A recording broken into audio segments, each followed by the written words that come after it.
full court press, got you crying in the press. Time to put the pressure, harder they can't measure. Full court press, got you crying in the press. Time to put the pressure, harder they can't measure. Full court press, got you crying in the press. Time to put the pressure, harder they can't measure. Full court press, got you crying in the press. She says she likes EDM, shawty bad like EAM. She's on demon time, Molly. Gotta get all the tism out. Yeah. Welcome, everyone. We back live. It is the Spiel Sports Talk Show, and we're back. It is season 6, episode 5. I hope everyone is having a great night. Me and a couple of our buddies here to talk sports. We have a packed show tonight. Normally we're only talking about NFL, but tonight we have a lot more to talk about with the UFC pay-per-view this weekend. We're also going to be talking about the MLB playoffs. We watched a little bit of that on the stream together on Arlo's stream. And what's up, Randy? How you doing? How's it over there in the New York, New Jersey area? What's good with you, man? Yes, sir. Yo, what's up? What's up? What's poppin', people? Now, you know you live in New Jersey whenever you have to introduce it as the New York, New Jersey area. That's a key giveaway. Shout out to everyone tonight. Ready to talk some sports with the boys. It's good to be here. And yeah, let's pass it on to the rest of the panel. Yeah. And over in Arizona, we got Black Belichick himself. Quay, how you doing? How is it over there on the West Coast? Man, it's good over here. The weather's cooling down. It's officially fall. You know, for a lot of people, this is quote unquote summer weather. But once you live here for a couple years and you understand this is beautiful weather, you know, we're in the mid to low 90s as our highs. We're getting even lower now. We're next week, we're getting into the 80s. So it's feeling good. It's feeling good. We sadly have you know, which we're going to talk about later. Some sad fans over here because of the Cardinals. Crazy game, and also some rain coming in because of a hurricane. But it's all good, you know. It's all good. Life is good, and I'm always excited to be here with the boys and get going with the Spiel. It's the greatest talk show on the planet. Nowhere other talk shows like it. Yeah, I mean, the reign of the salty Arizona Cardinals fan, and that's gonna be a fun one to talk about tonight. And over in Pittsburgh, we got Scuba Steve. Thanks for making it tonight. How you doing, man? Here, ready to go. Feeling better than ever, energized, and ready to talk a lot of sports, a lot of different exciting topics, and probably one of our most jam-packed shows we've ever had. So let's get right to it. Probably. Yeah. Bigger and better. Let's go, baby. Yeah, let's do it. Let's talk about UFC 320, the main event. Alex Pereira defeating Ankalaev to reclaim his throne.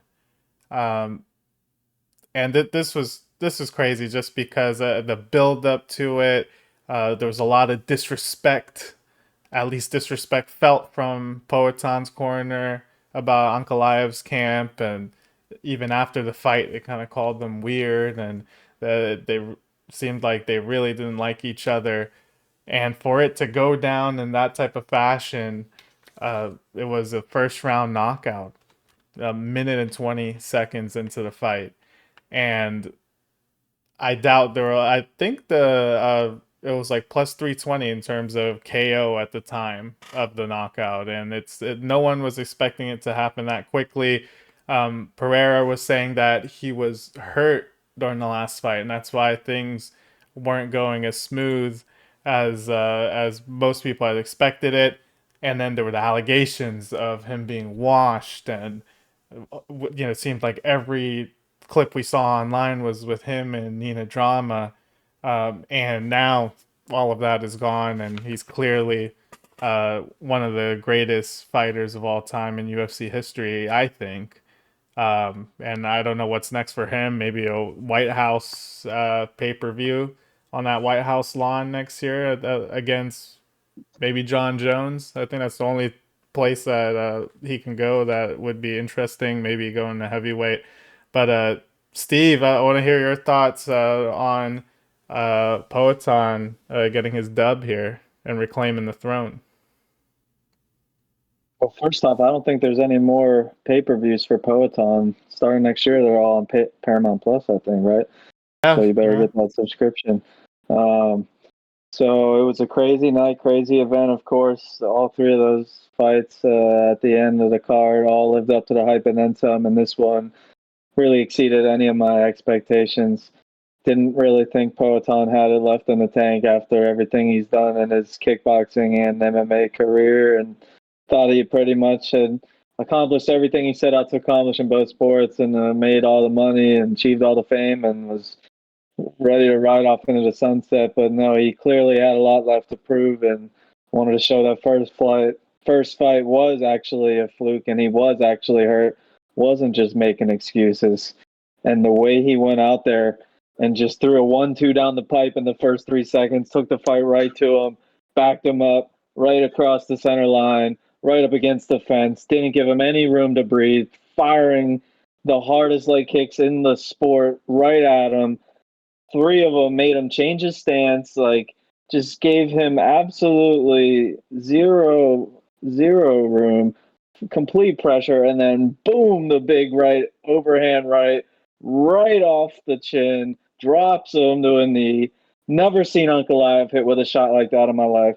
And he takes it, but he goes down and reaches for a leg, and he just stuffs it, and he's just dropping these elbows and just shattering his ribs. And then you saw DC, I don't know if you saw, I don't know what he's saying, if this is now an excuse from the Ankalaev camp or what, claiming that Ankalaev was hurt coming in and had some hurt ribs coming into the fight and was receiving injections or something. I don't know, but I thought it looked like he broke some of his ribs with those ground and pound shots, the 12-6 elbows on the ground. Oh my goodness gracious. To the body and the head. I mean, you knew as soon as he started throwing that ground and pound, it was over. If you haven't seen Israel Adesanya, you know, Pereira's former rival, his reactions to these fight KOs, I always think are some of the best. And this is probably one of my favorite ones, watching him react to the way Pereira just took it to him and the finish and everything. So, yeah, that was great, you know, seeing that. And just, you know, every fighter really pretty much seemed to be in awe in the same way I was. Pretty much that was my reaction. And just the way he destroyed Ankalaev in a way he never had before. This is a guy who's been a pro since 2014, never been knocked out before. He was 21, or I think it was 21-1. His only loss in his career was a last-second submission to Paul Craig, tapped out their triangle choke in a fight he was dominating. Just happened to get caught in a triangle, and he had a draw against Jan Blachowicz. So really, it was basically this close to being undefeated his whole career. So a lot of people thought he was basically going to be a champion for a long, long time. And I don't know. I wasn't sure who was going to win the fight. I thought probably Ankalaev, but I wasn't sure. I was not that impressed by Ankalaev in the first fight. I was never that impressed by him as a fighter, to be honest. But he was really well-rounded, probably best light heavyweight. I like Pereira and I like Yuri a lot more. I thought Yuri could give him a really tough test and would have loved to see that fight next if he had beaten Pereira this time. But hey, I'm happy Pereira won. Love the way he did it. One of the most impressive and just, you know, awe-inspiring title winning performances I've ever seen in my life. And I've been watching this for like 20 years, you know, so especially for a 38-year-old guy who lost his belt to come back and win it again, now a two-timer at light heavyweight, former middleweight champ. I know I said a bunch, but man, hats off Alex Poetan Pereira, like you said, Sal, one of the greatest fighters who's ever lived. No, definitely. You know, I wish I'm always in a position to catch these good cards live. You know, life always seems to be in a in a position to where I can never always catch some of these great cards, but I had an opportunity to at least, um, really focus in and kind of keep up with these fights the best that I could while they were on, and seeing the full thing in highlights was amazing. And even seeing some of these fights in full recap. Um, I, this was definitely one of the best overall cards that we've seen. Just talking about Pereira here. Um, I was not expect. I don't think anyone was, to your point, just expecting such dominance. Um, I, if anything, we're thinking like, all right, there's some bad blood here. To your point, um, you know, Alex Pereira needed to come in and prove like, yeah, he wasn't making excuses, and the camps jawing at each other and everything. So it's one of those things where everyone in the anticipation, it was high, and this seemed like this would have been one of those that could have gone to distance, would have been entertaining, lasting a couple of rounds, and someone would have lost. I don't think anyone thought first round, just dominate and end with a TKO there. To your point, Stevie, you had mentioned just immediately out the gate, close the distance. When he closed the distance, just like right to his face. You even, like you said, snapped at his legs, just ready to go, changed his stance. I was just like, oh my God, like this man wants it. Like he came in there with a mission and, showed the world like, yes, he's, one of the best light heavyweights to ever do it. One of the best just overall fighters that the sport has ever seen and to ever do it. So it was great to see him get his victory. Really, really weird though. If we're just talking about, if we're talking about the just response and just a response from like Enclave, like I don't. It seemed like I don't know. Maybe it was just Pereira coming in and just being so dominant, ready. There's like a fire in his eyes. I don't know. But it didn't seem like he was really ready to fight. Not making any excuses or anything, because you got to come ready to fight. This is a sport. This is the sport that you're in. But it seemed like he didn't He have that wasn't same ready. intensity to match and wasn't ready for it. Wasn't ready And for the you could moment. He tell had because no answer. No answer. no That's what I was answer. thinking. Because I've rewatched it. I Um, can't help it. Every time I pull up YouTube, it's like the first option. I can't It's help like one of the first to things, yeah. rewatch it, and it's like it's so short. So it's like, why not rewatch the whole thing, right? And it's like, or I rewatch Izzy watching it. And today it was like I rewatch a compilation of all the fighters watching. So it's like, man, it's like just he didn't land. Did he land a single strike of consequence? It's like, man, what Of did he do? consequence, none. What can you do? It's like this guy was in his face, just firing 1-2 leg. It's like, what could you do? Yeah, Yeah. No, and he's it a was great it was fighter too. incredible. What a It, performance! it was what a performance. It was incredible. And then just to the rest of the card, I mean, At least watch Dishwali's Veer, like, I mean, he just very dominant win, Miralpa. almost with his Yeah, knockout, Wallace Willie. take his Let's try to title. get this legend's name right. I know it's hard, and it's the V's. So the V's are pronounced like The W's. Vasheli. No, the V's are pronounced like W's. Where I learned this, somewhat recently. But yeah, it's Marab Dwalish Dwalishvili. Willie, Dwalish Willie. Dwalishvili. The Yeah, Wallace Willie. The Dwalish Wallace Willie. Willie, the That makes it Georgian easy. legend. Marab Dwalish The Willie. Wallace Willie. He lost the first round to Corey and then came back and just destroyed him the next four, 10-8 in the second round. I don't know how one judge actually did not give him a 10-8 in that second round. Some judges just will never cease to baffle me. But yeah, 49-46 on one card, but yeah, 49-45 on the other two. Clearly a 49-45 should have been. But yeah, should have almost knocked him down in the second round. But yeah, clearly won the last four, dominant and decision. Clear, just the Very most Marab, dominant. the most Marab fight of Marab fights, and just another step in his legacy. 14 consecutive wins for him, so 2 away from tying Anderson. So his win streak, and this is where a lot of guys have come close and they falter. Usman made it to 15, and he lost to Leon. Islam Makhachev, I believe, is sitting on 15 going into his fight. coming up against JDM, and so now Merab is at 14. So a couple of guys, Merab and Islam, pretty close to tying Anderson's record. No one's ever tied it yet. 16 wins in a row in the UFC. I feel like Merab he never gets tired. His cardio is crazy. I mean, I think he had 20 takedowns in this fight. I mean, that's insane. It seems like he breaks his own record in every fight. And Corey, and it's crazy because Corey was like doing pretty well in the wrestling early on. It's like they were complimenting him. It's like, wow, his wrestling is way better than O'Malley. It's like, he's a pretty good wrestler and he's got good heel hooks on the ground. It's like he's a well-rounded fighter, man. He's not just a great striker. It's like, but still, if the fight goes on, you just have no chance. This guy just doesn't stop. So yeah, he was like 20 for 39 and takedowns or something.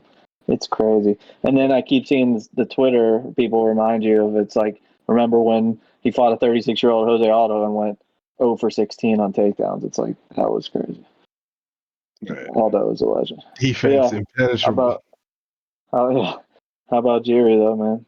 Yeah. My favorite fighter of all time, man. I mean, I think Prochazka's next, right? In terms of Pereira, I don't think Pereira's going to let Ankalaev.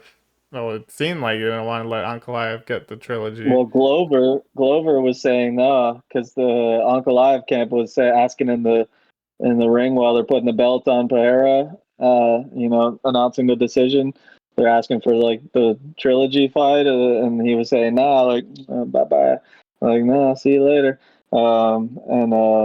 But you would think Jiri maybe, but no, people are saying Carlos Alberg maybe next. I don't know. I don't know what makes sense, but Jiri, we've already seen him get destroyed twice. I think he might need another win. I don't know, man. We'll see. So Poatan go to heavyweight? I don't want to see that. Maybe. I don't know. I just want to see him keep destroying people at light heavyweight. That's the perfect weight for him. It's like him versus Aspinall would be cool, but I feel like Tom would destroy him. He's so big. People forget Tom's 6'5", man. He's like 265. Tom would just take him down and just smother him. It seems like Yuri can just eat shots, though. I don't know. Until he fights Alex. That's the thing. Yuri hasn't lost a fight in 10 years except against Alex. That's the thing. And he finishes everyone. That's the crazy stat I sent to you, Sal. The last time, can we pull? Oh, if I could pull that up right now. It's like, I think I can remember it off top. So the last time a Yuri Prochazka fight went the distance, Conor McGregor hadn't become double UFC champ yet. Khamzat Chimaev was not an MMA fighter. And what's the last one?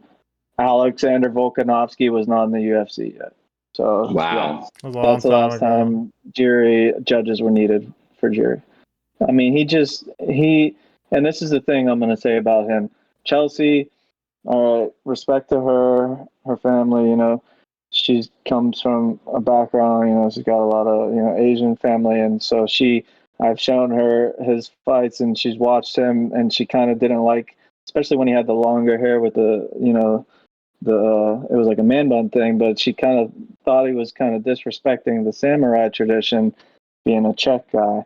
And I tried to explain it, and I get where she's coming from, but I'm like, he really abides by this lifestyle, and it's like, he used to be this Czech soccer hooligan, but he really is, it's the Bushido code, like he lives by it. He's just a wild man, I know, but he really lives by this. And I mean, to be this type of fighter, everyone else in MMA, no one else fights like this, trains like this.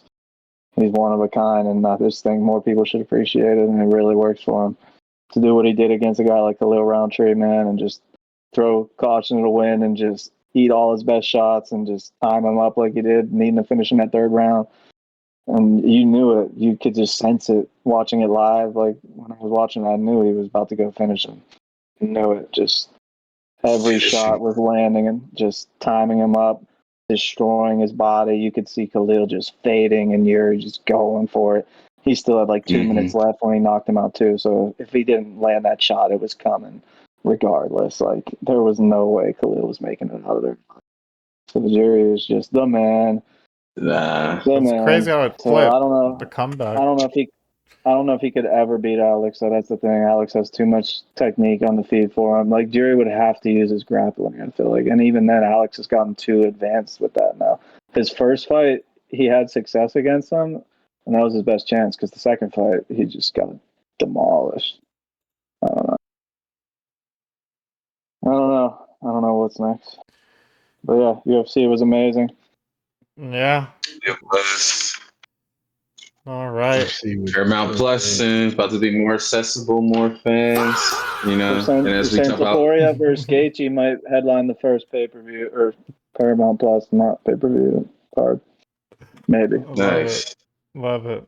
And for all the UFC fans out there, Smashing Machine out now. Go see it. It's definitely worth it. Love the sport. You love the sport. You love Mark Carr and the legends that paved the way. Definitely worth it. Imagine Aspinall versus Mark Kerr back in the day. What a fight that would be. For real though. That'd be crazy. Yeah. All right. Well, let's move on to the NFL. Week 5 had a lot of crazy upsets, and I wanted to talk about some of the teams that lost this weekend. I know we watched on the Discord the football game between the Chiefs and the Jags, and Trevor Lawrence falling on his back aside and like trying to get up, and somehow he gets to the end zone and scores a game-winning touchdown. And there are other upsets as well, such as the Bills losing, the Eagles lost, and I wanted to see what you guys think in terms of which team is in the most trouble here in terms of losing, and I think the other team that comes to mind, which it wasn't really an upset, was also the Ravens losing, who just suffered so many injuries, and now they're looking like a team that might not be able to make it back if Lamar and some of the other key players, Roquan and others, don't come back in time. But Quay, what were your thoughts watching football this weekend? Who do you think should really be concerned over the loss over this week? Well, if we're talking about concerns for some of the losses this week, I think it goes back to the Ravens and the Chiefs.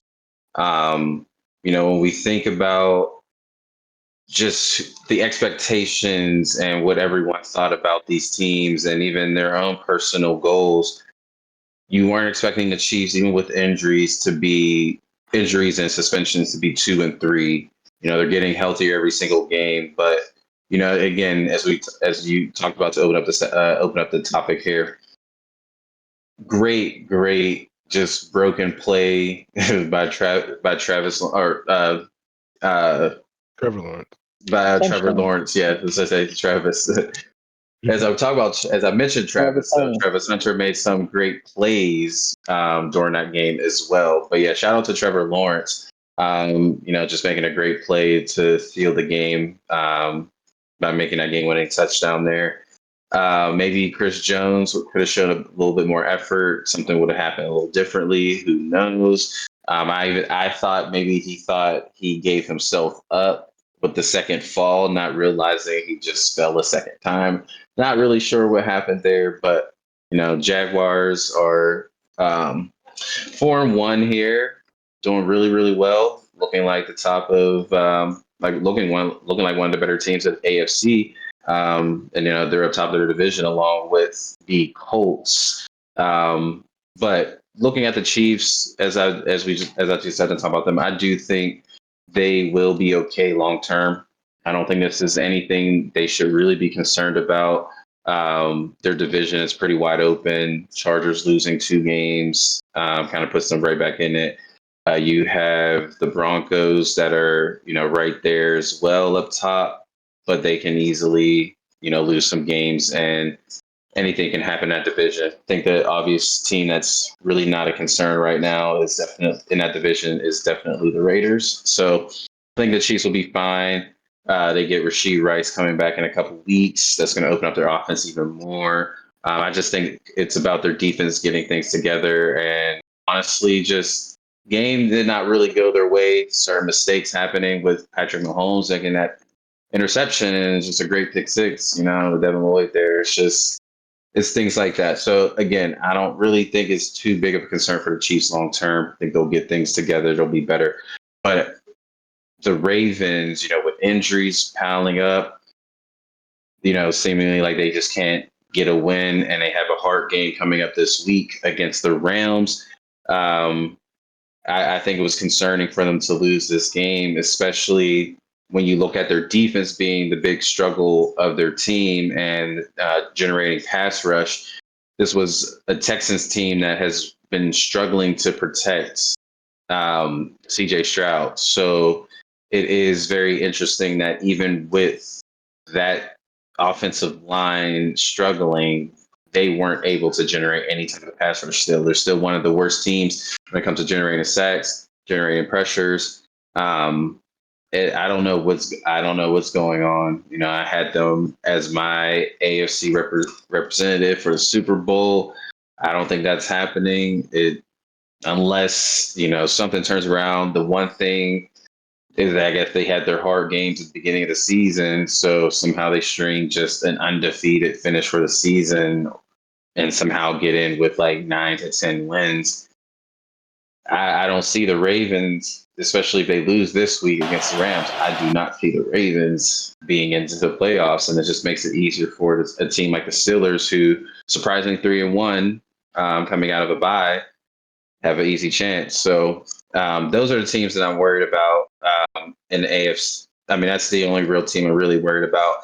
I don't really think the Bills, you have to worry about them. You had 23-20 loss, but that's against a division rival, a rising New England defense, also rising quarterback in Drake May, not making mistakes out there. That team really rallied even with fumbles from Ramondre Stevenson somehow becoming like an issue this year. But overall, like in AFC, I'm not really worried about any other team outside of the Ravens. And there's this week we had six double-digit comebacks, which we hadn't had since 2013. So it's been 12 years. New England was one of those comebacks, as I mentioned. Not really worried about the Bills there. Philly losing to Denver, which Denver's defense is really, really good. Philly also has their issues.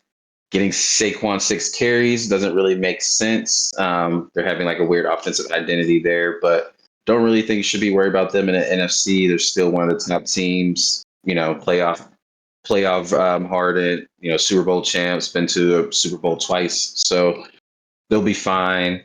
And the Chargers, I'm a little worried about them. Losing to Randy's Commies, like I am worried about them because their injuries are also piling up. Running backs getting hurt, but Herbert has also struggled the past 2 weeks. Don't necessarily know what's going on. The offensive line seems like it's fine protecting him, but the receivers aren't getting open. Not necessarily sure what's going on there, but overall, not too worried about these teams in the AFC or the NFC that are at the top here that lost this week. We had some kind of inconsequential losses with like New Orleans and the Giants. That game, New Orleans won. Giants are in a playoff team. We don't really have to worry about them. New Orleans aren't going anywhere. But I think the most surprising one, just kind of due to how it happened, is that Tennessee and Arizona game. Up 21, seeming like they're going to just kind of continue to route the game, give up a touchdown. You're like, okay. And just kind of weird blunders, the fumble with the snap hitting Kyler in the face, interception, fumble into the end zone, touchdown. Weird things that led to some. Oh, then also a second week where Steve also is going to probably voice his frustrations with that. Second week where we have a player just kind of drop the ball right before getting into the end zone. So, again, more inconsequential ones. That was kind of a surprise one, just because of how it happened. But I think the shocker also because the Bills, to New England could have been a shocking one too, because New England might surprisingly be a playoff team. But I'm not too worried about any of the top teams there. Like I said, the only real team I'm worried about is the Ravens, just due to everything: Lamar, Henry, Flowers, defense on paper, John Harbaugh. So, yeah, I mean, just to kind of connect a little bit what you were saying, how there was 6 games that were upsets. There was also 8 games total from this week that were decided by 3 or less points. And then amongst that, only 2 of the games were greater than 2 possession finishes, and that was the Colts and Raiders and the Ravens game as well. So I think as we're really starting to see teams hit their midseason stride, it's clear that a lot of matchups are up for grab. Anyone can get beat any week. And a good team on paper like the Ravens that again, looking at their offense, their team is performing, but a lot of things are going wrong and not going their way in addition to injuries. If Derrick Henry doesn't fumble in just one of those games early season, how much of that momentum can shift for them? But it really just goes to show that those games early in the season are just as important because again, the way that football works, you get one bad injury, you might start thinking about just looking at your other star players and saying like, all right, well, is this the year for us or not? Are we going to pull the plug toward those later games in the season? And it gets a little bit more predictable as the playoff picture starts to form out. And I think so much of a team's momentum can be affected by that. And teams are looking to stabilize at this point in the season. You're getting your early picture. This is the interims are in the mail. You know what your grades are looking like. And a lot of teams you're seeing some of that panic for teams where it's not going their way. A lot of teams are in the middle, and it's almost like, hey, the season is still in your hands. But I agree with Quay. It's for me the team that is obviously the most worried is the Ravens. I would have put the Bengals probably in that position with the loss of Burrow, but to me, I think there's no like more glaring case than the Ravens. You could argue, the Bengals, we wrote them off long ago. right? They're Exactly. trading for Flacco. They're hopeless. Exactly. Like they're packing it in. And I look at a team like the Dolphins too, where like their expectations were nowhere near as high, but it's with injuries to Tyreek Hill and just underperforming even with him in the lineup, it looks like they're washed. But aside from that, I see most of the teams that 100% like were expected to be good still have a shot. They still have a lifeline. The Chiefs, it's definitely are sitting in a rough spot, but I think very similarly to the Ravens, they just have had a lot of smaller things not going their way. I think of this game against the Jags. I think even just as small as going back to that last kickoff, if you don't make the mistake of a Kicking out penalty. of bounds. Yes, like that changes everything there, and that's what that championship caliber Chiefs team in late season is known not to do. So, if I were to compare the two squads, aside from the current record, the Chiefs have the experience and the know-how of overcoming when their backs against the wall. A lot of the Ravens core has the experience of being the better team but falling short. And I think that's what also shined true in their head-to-head matchup. And for the season, I think that, yeah, it's looking like for the Ravens, they might have to pack it in or go on a generational run just to claw into the playoffs. I don't agree with everyone saying Harbaugh's got to go, all of that. I think that is just prisoner of the moment, rash reactions. But I think they definitely need to look at their approach and who they're surrounding as a cast for Lamar, and likewise for Patrick Mahomes. I mean, I look at what they were attempting to do at the end of the game, and like Hollywood Brown just like turns around on a route where he knows that he's going to need to be a potential target, then they probably get him field goal position and can extend that game. I think the Jags look like they were really trying to lose that game. Like delay of game penalties, like in the red zone on your final drive, like Trevor Lawrence just seemingly like failing forward into a touchdown to win that game. And that to me is just like the Chiefs. They looked human. They didn't look like the Chiefs that always just figured it out. But I think that experienced squad is more likely to get that mojo back, whereas the Ravens are they are the front running team when they're at their best. They got their foot on your throat and they stomp you down. The Chiefs have kind of always been the ones to pull off a miracle, or just always were there within striking distance and found a way to win. So yeah, Ravens stocks are down. Sorry, Flock. As a native Marylander, it's sad to see, but it's finally, for a very short period in my life, better to be on the Washington side of things when it comes to the NFL.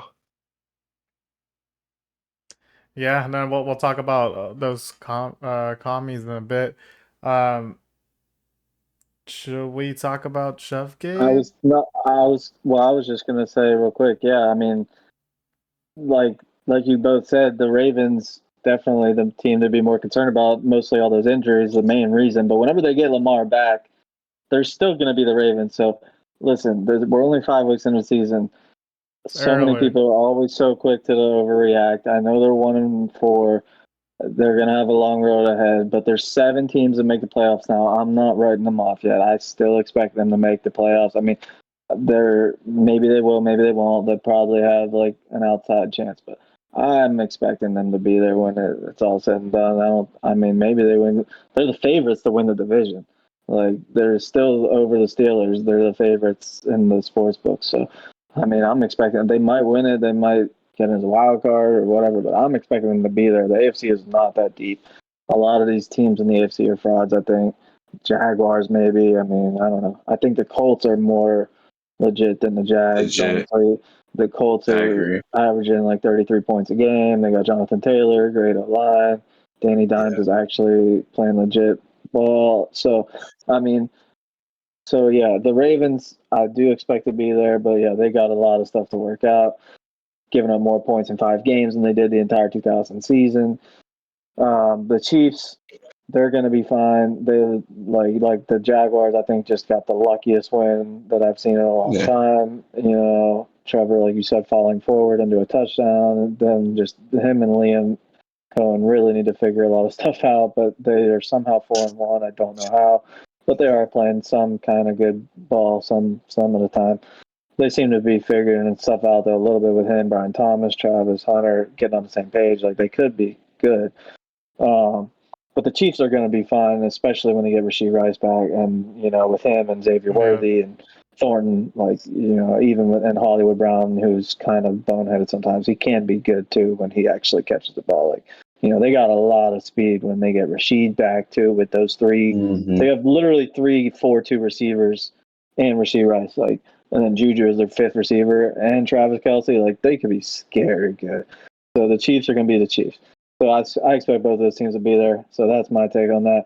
Bills, nothing to be worried about. They just lost their first game. None of these teams were going to go undefeated. And then the Eagles, they were up 17-3, and then they just got Sean Payton. I mean, he came back and rolled the dice in the fourth quarter, went for 2, got it. It was 18-17, and then they had a long drive where the Eagles committed some dumb penalties. Zach Bond, did like a dumb diving on the guy. It's these dumb rules Yeah. about player safety. Now, I'm sorry, I shouldn't be saying this.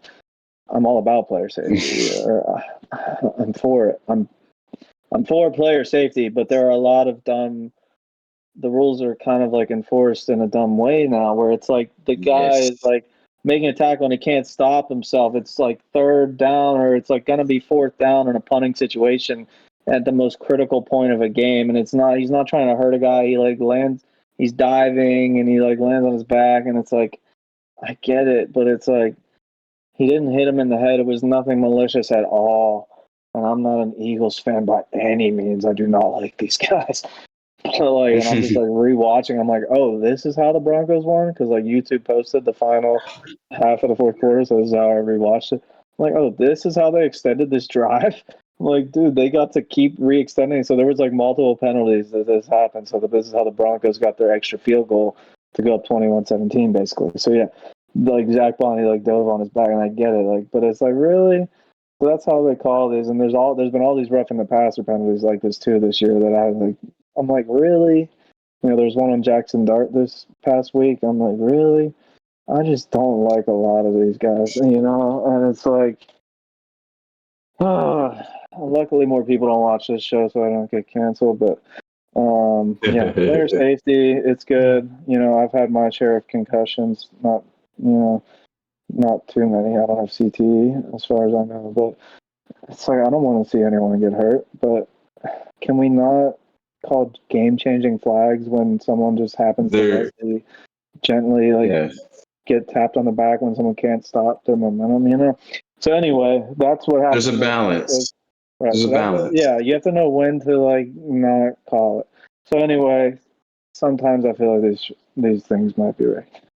Anyway, that's how I think the the Broncos rules are definitely made up as they're going, and right. It's like that's my it's problem written with into them. the rule book so that there's what's it called? There's that gray area so that you can just kind of call it when you want, when you see fit, when you need to extend a drive a little bit, maybe. So basically, we know we don't need to go there.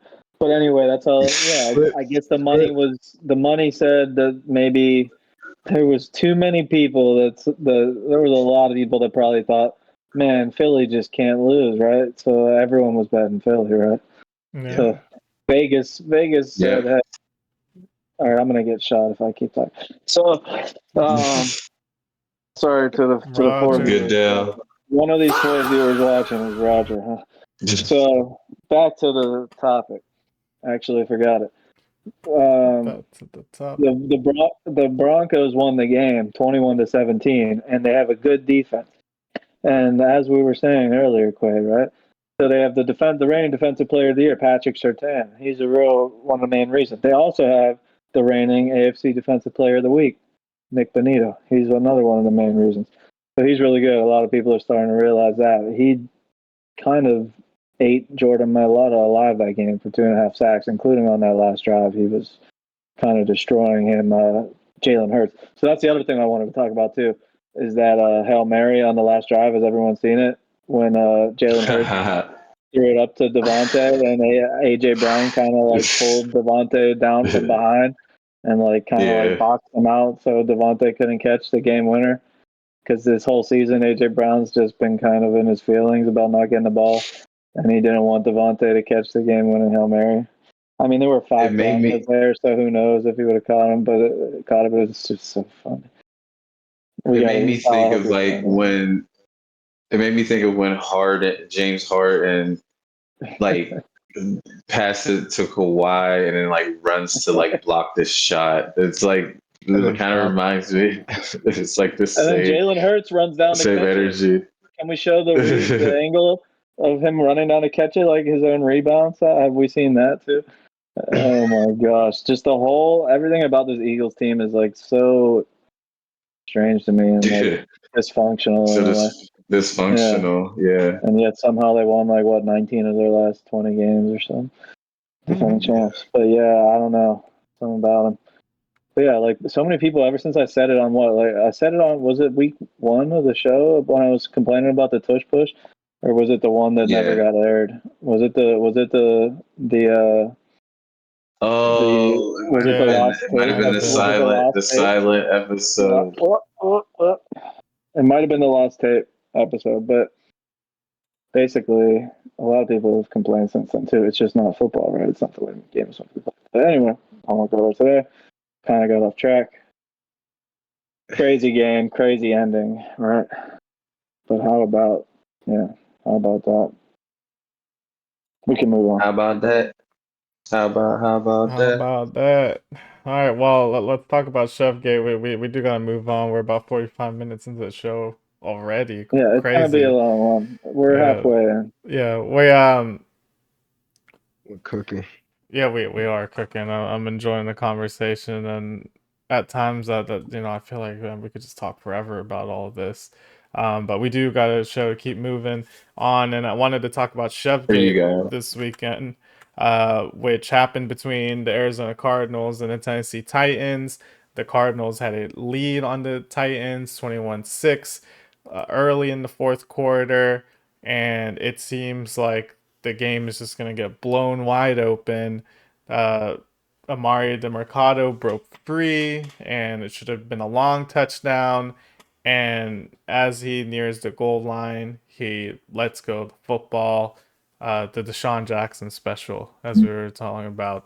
And it ended up being ruled a fumble out the back of the end zone, which ended up being a touchback. And the controversial thing that's kind of happened from all this is Gannon essentially hitting Demercado. And let's see if I can pull that up. And we can see here Crazy work. him hitting a grown man in a professional setting, and football is a physical sport, and sometimes emotions get high, and we've seen players and coaches get heated with one another, but I don't think I've seen a coach hit a player like this. But it was such an unfortunate event that happened there. You go from a 72-yard potential touchdown to a touchback.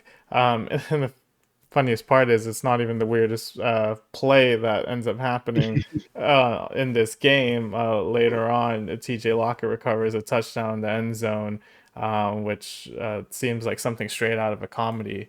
But yeah, I mean, what do you boys think about what happened this week? The Titans go on to win this game. The Cardinals rightfully went on to lose, like as they should have, 22-21.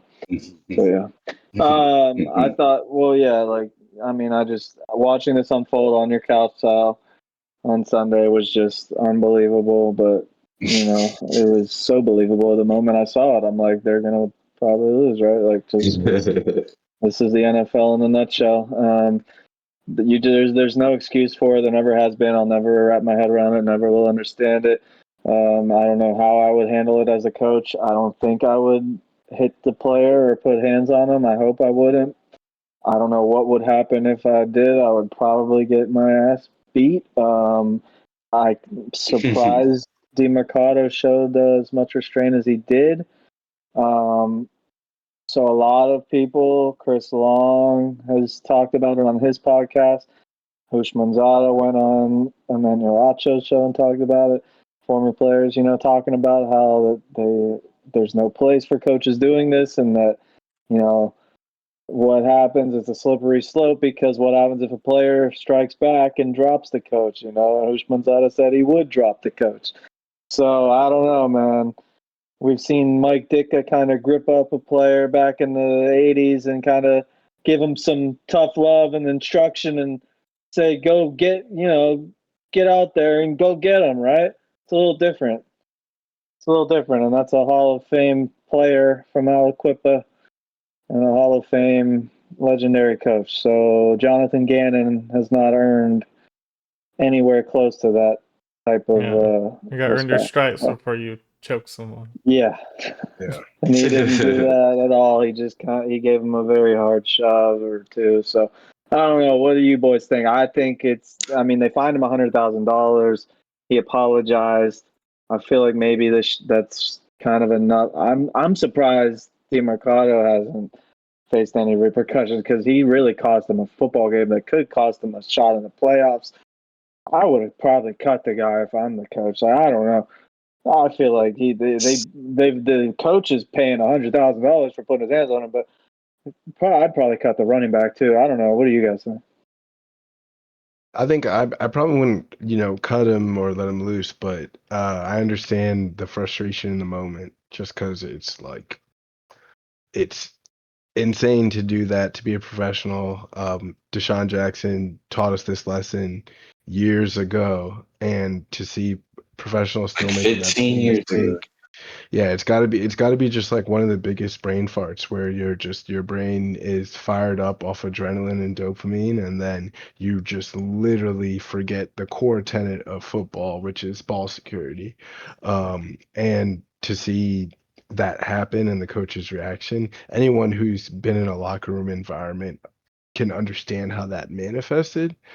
Now the other side of it, though, to the standard, and speaking about player safety, as we were talking about earlier,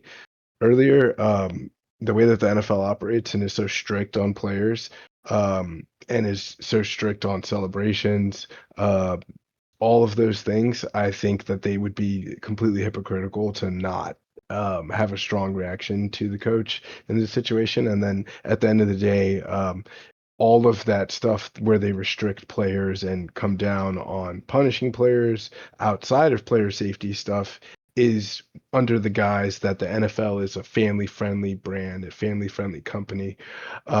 So really just seeing a grown man who has a position of power over another man, striking him in any way is just not good for the brand, especially if they're pushing that they are the family-friendly NFL with a Nickelodeon broadcast, etc. You can't edit in slime to cover up like those emotions.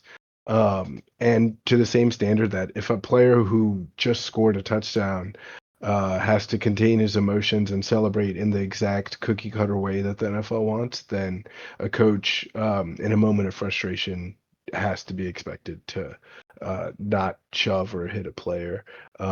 But and even more, at least be smart enough not to do it on the sideline with the cameras. I'm sure this is the type of thing that's commonplace in locker rooms, etc. Not to justify it by any means, but if you've been in a locker room, etc. Um, boys will be boys, whatever toxic patriarchal quote you want to insert. Within contact sports, there's a certain level of aggression and testosterone that goes into the performance that you see on the field, and that can bleed over into reactions when the game doesn't go your way. And I think that this is the epitome of a display like that. I don't think it's the end of the world. I would hope that DeMercado at least can process like the shame that comes along with making that mistake, but then also being at the center of a moment like this and get back on his feet. And then I also don't think that the coach should be villainized for forever. 100K fine for that is steep, I think. And I'm sure that he shows regret because, you know, now look, the attention on their team is not even that they lost off of a stupid mistake. It's that their coach overstepped his professional bounds. And that's the last thing you want as a coach. You want the focus to be on your team's success, not you, because you're not even on the field. Yeah, I'm kind of like split with things. But I do definitely lean more of what you were talking about there too.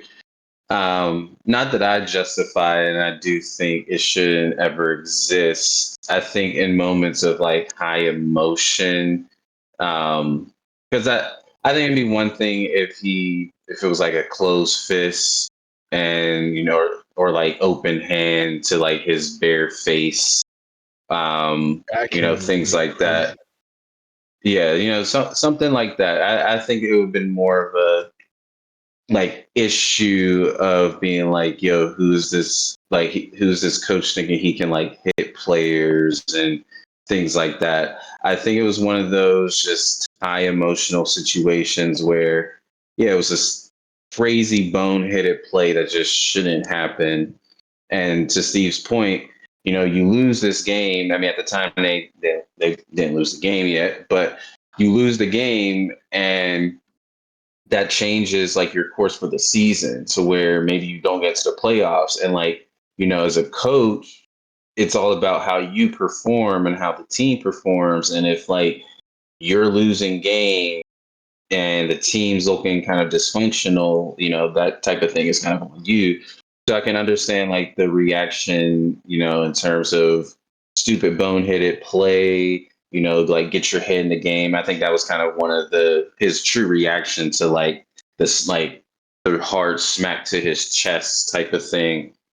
But I do think it's one of those things where you still have to control your emotions because I personally, understand and agree with the point of, I don't necessarily want you to touch me like that, especially if I'm in the process of like mourning. Like as you saw, like there was a whole teammate, with his arm around him, really trying to like calm him down and to like, man, it's cool, just gotta like sweep it under the rug and like, next play, as football is, you gotta have a short memory. And so it was very poor tact on his part. And, as a head coach, you're supposed to kind of see that situation and come at it very, very differently in that moment, especially if the player is showing remorse. It'd be one thing if like he's just kind of like, and you're like, Yeah. yo, what's going on? And like, I just dropped the ball, coach. I don't know what you want me to say. And you just like, you don't know what you want me to say. And then it kind of escalates a little bit. And even then, I don't think hands should be put on each other. But that would be more understanding to be kind of frustrated. In that moment, I think you can hold frustration, but meet your player where they are in that moment where he showed like crazy remorse. Um, so it is one of those things where I do think the fine was a little steep, but I understand why it happened. For the whole fact of like it just shouldn't happen. That's one. Two, it was caught and people saw it, so you have to kind of make an example, in that moment too. But I do think this is something that at times can happen, at practices behind closed doors where maybe coach smacked your helmet, like, can I get your head in the game? Like, what's going on? Like make the play or whatever. Like, I do think that type of stuff happens. I've seen it happen playing football. So it's one of those things where I'm like, it's kind of weirdly a part of it. But again, I do think it's a little different when you're talking about like high school or even like college to a certain degree, to where these are grown men making like millions or hundreds of thousands of dollars.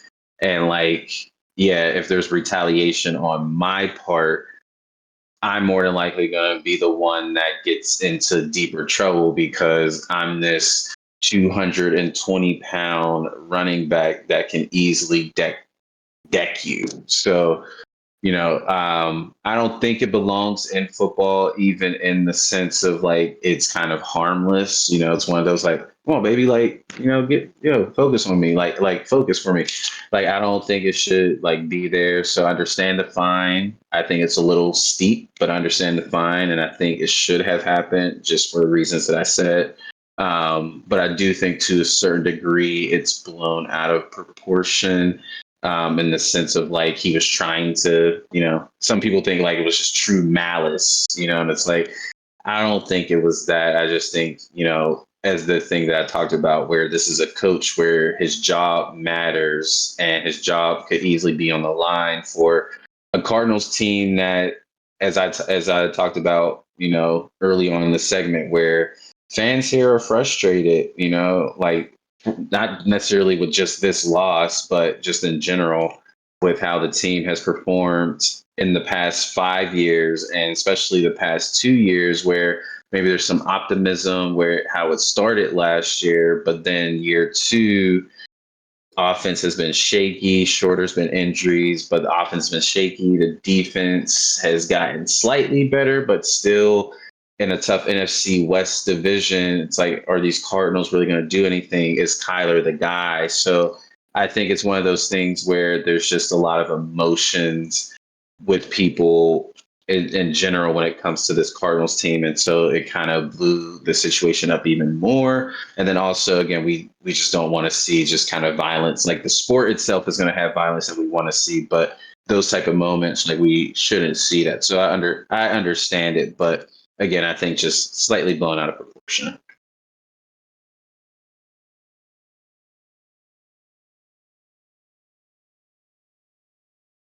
What you think, Sal? What you think, our mediator? Yeah, I mean, I think from a coaching standpoint, you want to get through to the player that you can't make that type of mistake. But from the professional perspective of the NFL, it's inappropriate. I think Agreed. that it could have escalated and maybe both players would have gotten in trouble. Uh, in terms of DeMarcado and his roster spot, I mean, I think that's definitely up for question. They are running thin with Connor being out too. But And that's Trey Benson also. Yeah, I know. It's like he did have a good run, and it's like they don't have many options. But I would find someone on the street that's not going to drop the ball when he's going into the end zone. And it's like you would think he's not going to do it again, but he already showed you what he's going to do the first time. I don't know, man. But we got to move on and talk something about the Commanders beating the Commanders, crap yeah. out of the Chargers on the road, don't we? Because Mr. Daniels came back from injury and just looked like his old self. I was wondering if he, I was hoping he wasn't the second coming of Bob Griffin, just having an amazing rookie year and then falling off the face of the earth, getting hurt and everything. But no, I he's the think truth. shout out to all my fellow comrades. The commies this week. I was saying this just before the show, but we studied the ship. Having Jaden come back was good. What I like is that I mentioned this on last week's show that not putting our precious cargo at risk. And Jaden was shown in a report saying that he was ready to go the immediate week after. But I appreciate our franchise taking caution, understanding that hey, we have Made some Marcus. mistakes. Yeah, we have Mm-hmm. a good backup. We have a new front office. We're not that organization anymore. Aside from rebrands and name changes, etc.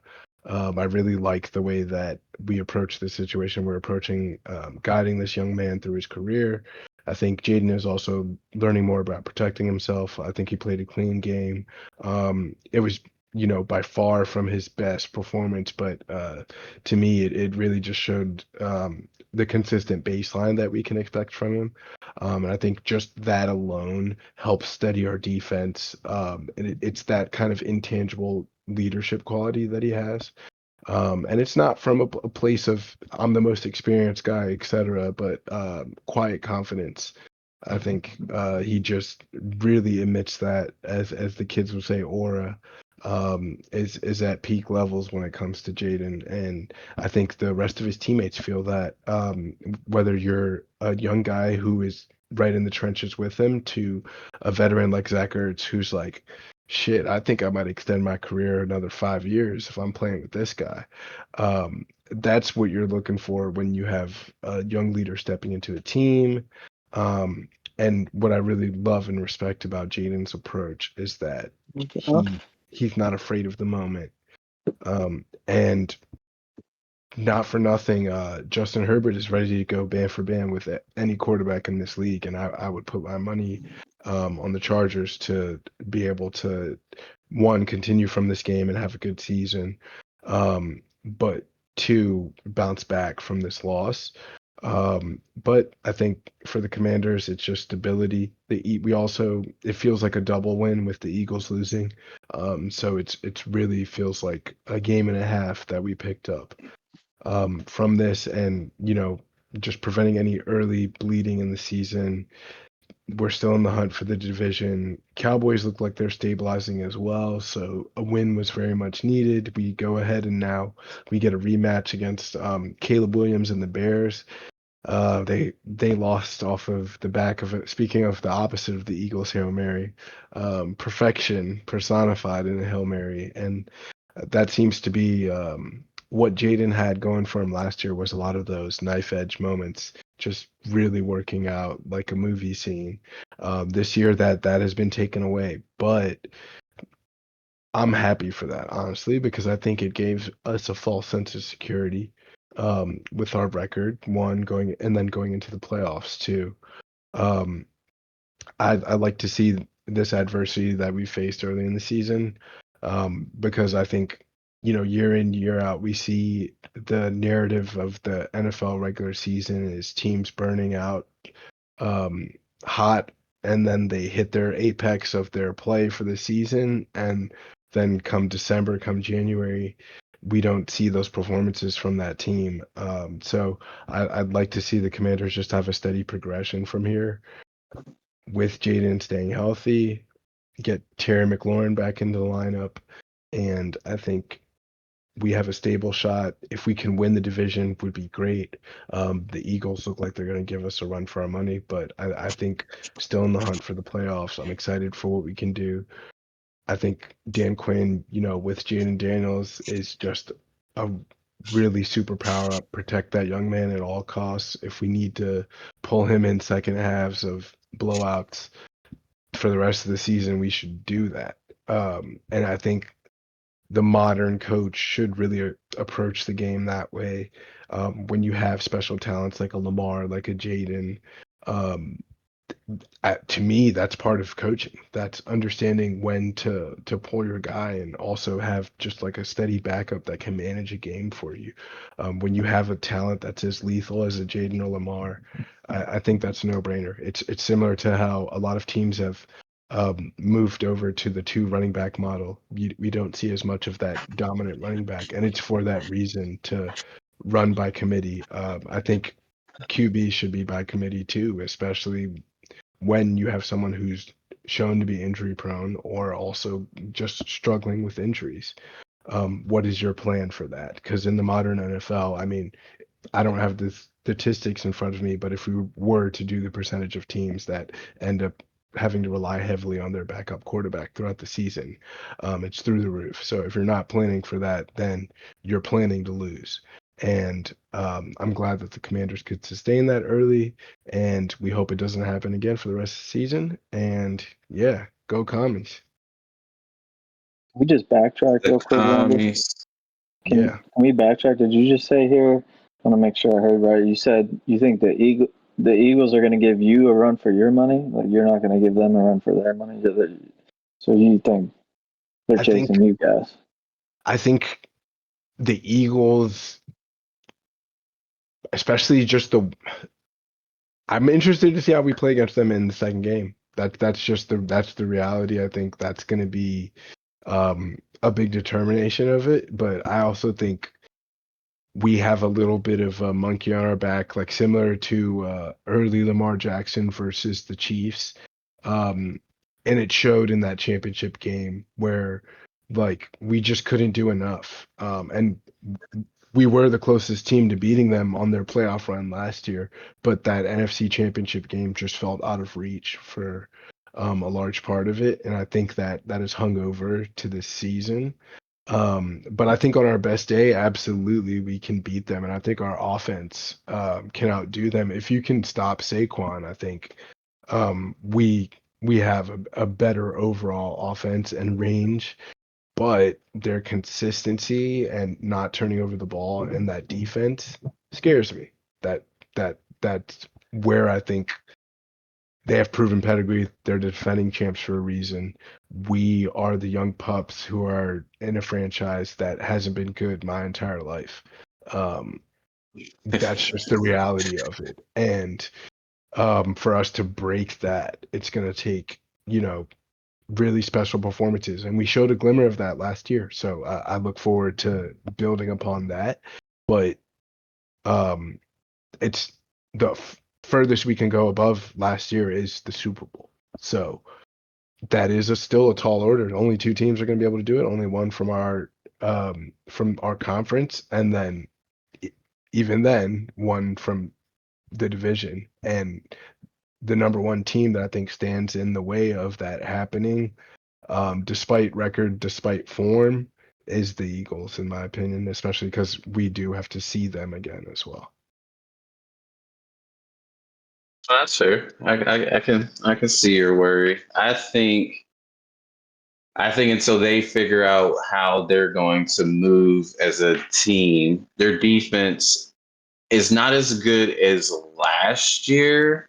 But what I will say is their defense is like because of their secondary, but that secondary is so fast and young. Like just like Cooper is crazy. I was about to call him DeJohn Cooper, which I mean that should be his name, but Cooper DeJean is crazy. He is absolutely he's insane out there. that front seven, or mainly that front four, really is obviously one of the best. I mean, if you only have to rush four, it does make it a challenge. But I do think you guys on offense are way more creative. I think Kingsbury is really, really, really good as an offensive coordinator. That was actually never the problem here in Arizona. As a head coach, I think that's kind of where he really failed, because that's just a little different. I think certain coordinators can transition to that head coach role, and then others, they just need to be the coordinator. They don't need to be the head coach. And I think in a certain way, we may be seeing that with Mike McDaniel um, in Miami. But yeah, I like what Kingsbury has done with your offense. Debo, again, I talked about this last show when you had mentioned it. I said I think as long as he's healthy, he opens you up your offense in a unique way that really makes it hard for defense to scheme against you guys. And if Terry comes back healthy and actually with a better rapport, I I think again, you guys don't have the same, yeah, to your point, you don't have the same pedigree as the Eagles, where they have been to the Super Bowl twice, they're Super Bowl champions. They're playoff hardened. Yes, you guys don't necessarily have that, but you do have at least 1 year of experience of understanding what it's like to get there. You have a second year quarterback that's not going through a sophomore slump. You have a team that's getting better and better on defense each and every week. Um, if the Eagles don't figure it out, I mean, I don't think the gap is that far. I really don't. I think the only difference truly is, I mean, Dan Quinn's a Super Bowl coach, maybe not Super Bowl winning coach, but he is a Super Bowl coach. I think it's way closer than given credit for. I do think you guys can easily, especially if they get a injury or don't figure out what they're doing on offense. I think you guys could take a division. I think the thing that you should be excited for is this rematch with the Bears against the Bears of last year. Was a really, really good game. Ended in a crazy Hail Mary. I'm super excited to see that Caleb Jayden rematch. I mean, just everything tied with them between being the same draft class, being number 1 and 2, them going down different career paths, and sense of Jayden, like I said, is ascending. Maybe Caleb is ascending, but still questions of, is he going to be that franchise guy? But I think this is going to come down to who calls a better game between Kingsbury and Ben Johnson, who's offensive coordinator now, head coach. As I just talked about, things are a little different that way. But seems like the offensive coordinating thing is still there, drawing up plays, making that Bears offense look so exciting. At least for someone like Roman Dunze, who's having a breakout year. But yeah, what do you think about this matchup here? I really like the QB matchup. I think the Bears are definitely finding their form. I like their coach getting a little sassy in the interviews, talking to that reporter who was asking why he was. Oh yeah, great. I think they're starting to find their swagger. Caleb getting his revenge against CJ Stroud for kind of low broing him on footage, which I don't think CJ Stroud meant to low bro him. I think it was him trying to show. Yeah, I think he was trying to show just looking out for him. unity and brotherhood. And I've seen many other quarterbacks with more pedigree do that to younger quarterbacks. But I think CJ Stroud, after the start to his career, probably felt that he was in that position to have that conversation. It's just the internet kind of kicking his back in. But I think that's what is exciting about these matchups, and this matchup especially, no matter who wins, it's going to be more fodder for each of the fan bases to say, okay, Caleb's our guy, Jayden's our guy. And I have two really good friends who are Bears fans, so I know that that's who I'm looking most forward to rubbing it into, because I've been laughing at them since the Hail Mary last year, and really for us being able to snatch that victory. But another factor of why I am just scared of the Eagles and actually would love to really revisit this in depth in like 3 weeks.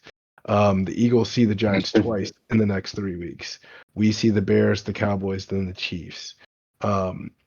That is where I think that the season could be made or broken in terms of the gap or distance between us. Right now it's one game, but very easily in the next 3 weeks, I don't expect the Eagles to drop 2 games to the Giants. And that's where I think they'll be able to stabilize if we don't come out with at least 2 out of these next 3. And then we finish our season off with playing the Eagles twice. In the 17th and 15th week. And I think if we go into that with a large gap behind them, then the season's lost already at that point.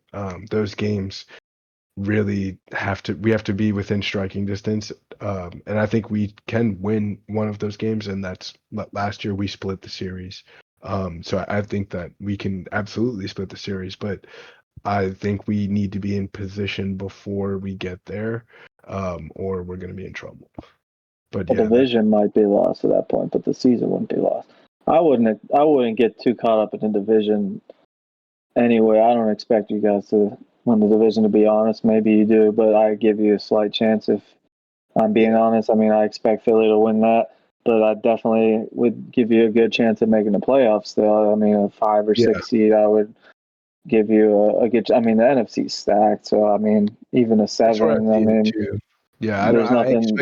I expect Philly to win the division. I think we have an outside chance, but Right. I mean, playoffs or one of those 3 wild cards is whether it's 5, 6, or 7. I don't know. I mean, you got to take what you can get because like there's gonna be, you got to think what, like there's Packers or Lions, one or the other. There's gonna be who else? Seahawks, Either Seahawks, Rams, or Rams. Like 2 of them probably. So it's like, yeah, you're going to be probably 5, 6, or 7. So anyway, I wouldn't stress about catching Philly too much. It's just getting hot at the right time, like you said, but being consistent, staying healthy, and getting it. And the other thing too is you haven't even unlocked the full potential of that offense at all yet. You haven't gotten Terry back.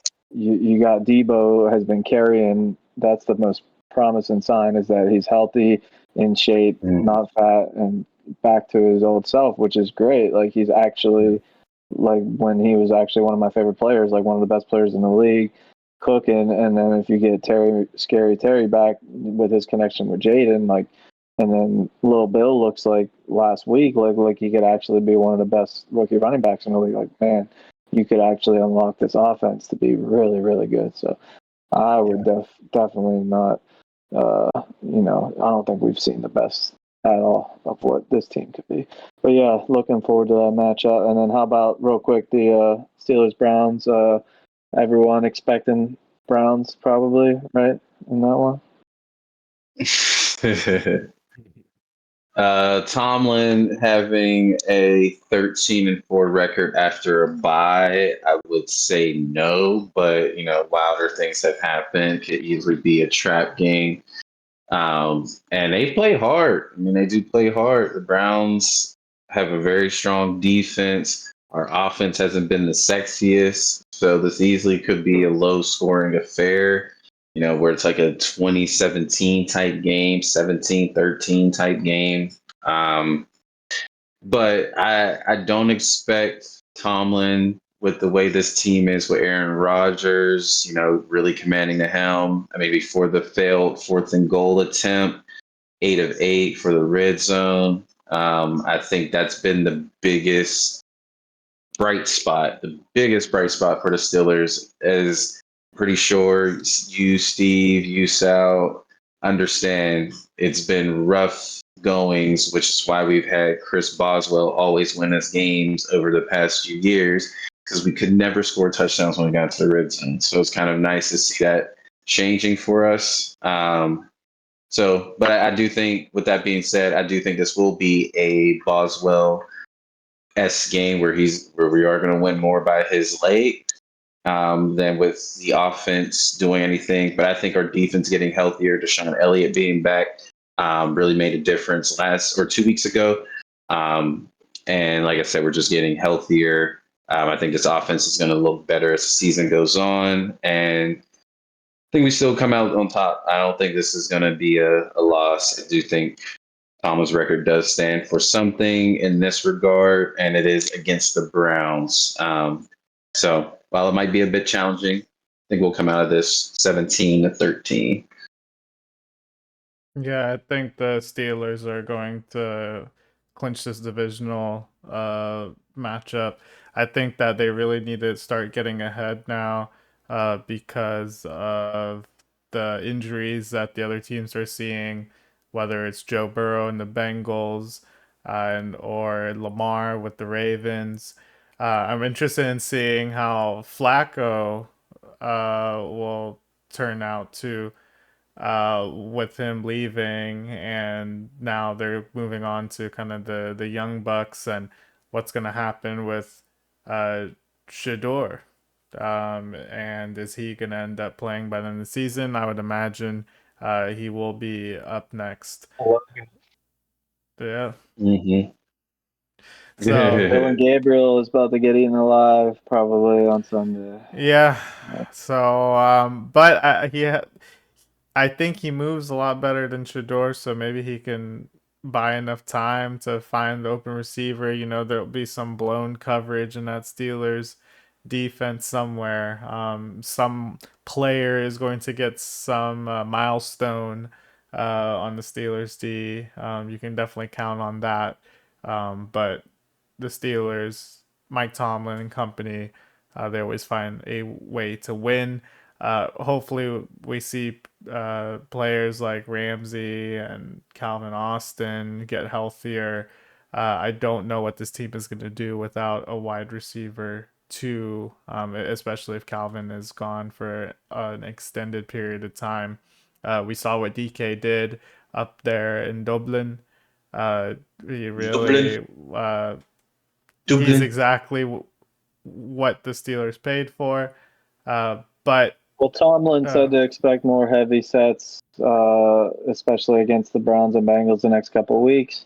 So expect more Darnell Washington and a lot more kind of just run formation, I guess. So more Kenneth Gainwell. Maybe Jaylen Warren will be back too, hopefully. I don't know. But just more running the ball, play action, and just Aaron Rodgers just feeding DK and the tight ends, I guess. I don't know. But whatever was working well against Minnesota, and just don't do what you did in the last 8 minutes of that game, I guess, because the first 3.5 quarters worked really well. Yeah. So yeah, I think I would imagine most people are picking the Steelers here. Maybe this could be a trap game, but I think it's that'll be the Thursday night game against the Bengals. Yeah, that's what I was gonna say. I think this Browns game, I would think lose a Joe Flacco. Yeah, he'll have just enough time to learn the offense for that one. The trap game feels very real, so I like that term by Quay. Yes. So let's pivot over to the MLB playoffs. That wanted to see Steve, our resident baseball fan here. I want to see kind of what your thoughts are on the results of some of those games. We were watching the Yankees game on the stream just now, and it was an eventful end of the game, but the Yankees still end up losing. But what were your thoughts on some of the games that's happened? I know we're talking about that Phillies game with a buddy of ours as well. But yeah, what are your thoughts so far about the playoffs?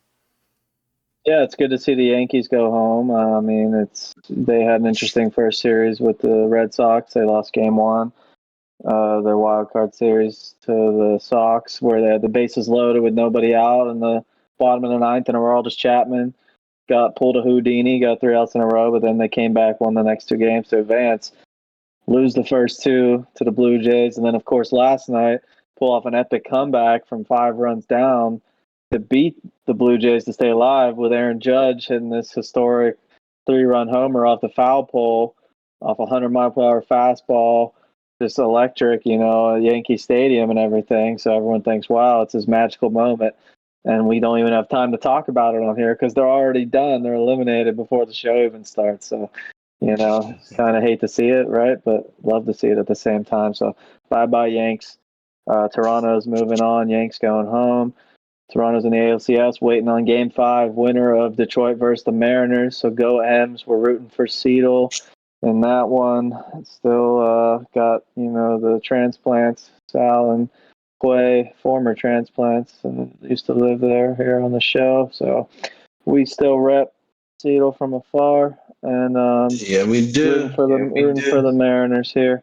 So they got a tough matchup there. I'm not sure who will be on the mound in that one. I'm not sure, but it could be Scooball for Detroit. I'll have to check. If so, they're definitely will have their work cut out for them. And then in the NL, the Phillies stayed alive by crushing the Dodgers in LA tonight in Game 3. They broke that game wide open there in the 8th. So they won that 8-2. So Dodgers up 2-1 in that series, and the Cubs also stayed alive, beating the Brewers 4-3. So Brewers up 2-1 in that series. Dodgers up 2-1 against the Phils. Both those teams trying to close those series out. So yeah, the Toronto Blue Jays only team to advance so far, waiting on the other 3 series. So yeah, I mean we're just looking forward to what should hopefully be an exciting World Series with the Dodgers trying to go back to back. October. Definitely.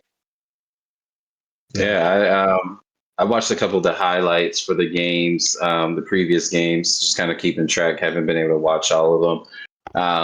It was kind of crazy to see Aaron Judge really pull back for them in Game 3. Down in the 4th inning, and just starts off, brings them right back there to tie everything up, and then just kind of ran away with it. But Blue Jays tonight, it's like we're closing, we're shutting that down, and so sent them home. Really, really good team this year. It's going to be interesting to see how far they can go, and can they make it to the World Series this year? Be interesting to see there. Great job for Philly, keeping things going again against the Dodgers. They almost had a nice little comeback in game 2, especially in the 9th inning. It was right there, but ended up falling short, losing 4-3. So it's good to see that for them to bounce back and get a win to keep this alive. I think this can easily go to 5 games if the Dodgers don't take them seriously and really play hard for Game 4. And like you said, great to see game, Seattle. Game 2, sorry, that was the game our boy Joe Cooper was at. He was at in Philly. That Sal was talking about. Coop was in Philly? Almost saw a great comeback there. Where he said it was like maybe the loudest sporting event he's ever been to in person there, when the Phillies almost came back. I could imagine it sounded like crazy loud during how crazy watching the highlights. Yeah. Yeah. So yeah, it was great to see them be able to come back and get this 2-1. Seattle, I feel so obviously, like you said, old Seattle transplants, Sal back in Pittsburgh. I'm over here in Phoenix. But I have a soft spot for some Detroit teams, mainly all the Detroit teams, because I went to college with a lot of people from Michigan. They bleed their teams, and I always say, like, I do root for their teams. However, since the Tigers aren't one of those teams that are bottom feeders, it's one of those things where I'm like, okay, they've had success over the years. I don't have to feel so bad about this. And so I'm rooting for this Mariners. Been to a couple games. It is a lovely, lovely park. Through a past relationship, I actually met a ex-player and have gotten seats in the club area. So really, really fun. I have a great time. So the Mariners, I always root for. So hope they can close this out. Well, bad news. I looked it up, and Tariq Scooball is indeed slated to pitch for Detroit in Game 5. So I would not, if I were a betting man, and I'm not I'm not counting on Seattle's chances. I mean, other than Paul Skeens, Tariq Skubal is the best pitcher on planet Earth. So. Yeah, this is gonna be tough. Anytime I put anything in for baseball with Detroit, yeah, if he's been pitching, I've always taken them to win. And I'm like, yep, all And you said, right. I mean, they've had success, but they haven't won much. They won the one World Series, I think, in like 05 or did I forget? Oh, Like, 5, and then I they don't know. almost won, and then they almost win in like it was like They 2015. lost one, yeah, like with Cabrera, but I don't know. They've had good teams, but no, they haven't. Yeah, that's They more were so what I'm. terrible for most of my childhood. Anyway, but yeah, I mean, I understand rooting for the Mariners. We're all rooting for the Mariners game 5 for Yeah, sure. I hope we pull it off. Yeah. no, definitely. But yeah, no, definitely just more so saying they've had more success, you know, Yeah, than the other. The M's have the M's ever been to the World Series? I don't think so. I don't think so. No, No, I no. don't think so. This would be No. a great story. Yeah, so They definitely gotta get Mariners. to the NLCS to the ALCS first. So yeah, Yes. we'll see. So yeah, but room for Mariners, and then yeah, Chicago holding on, you know, Man, I bringing just don't in. want to see either the Cubs or the Brewers or the Phillies. I mean, I hate I to don't want say to it, but see either one of those these. Dodgers and the NL, man. Like, I know they get all the money, but like, I can't stand any of these other teams.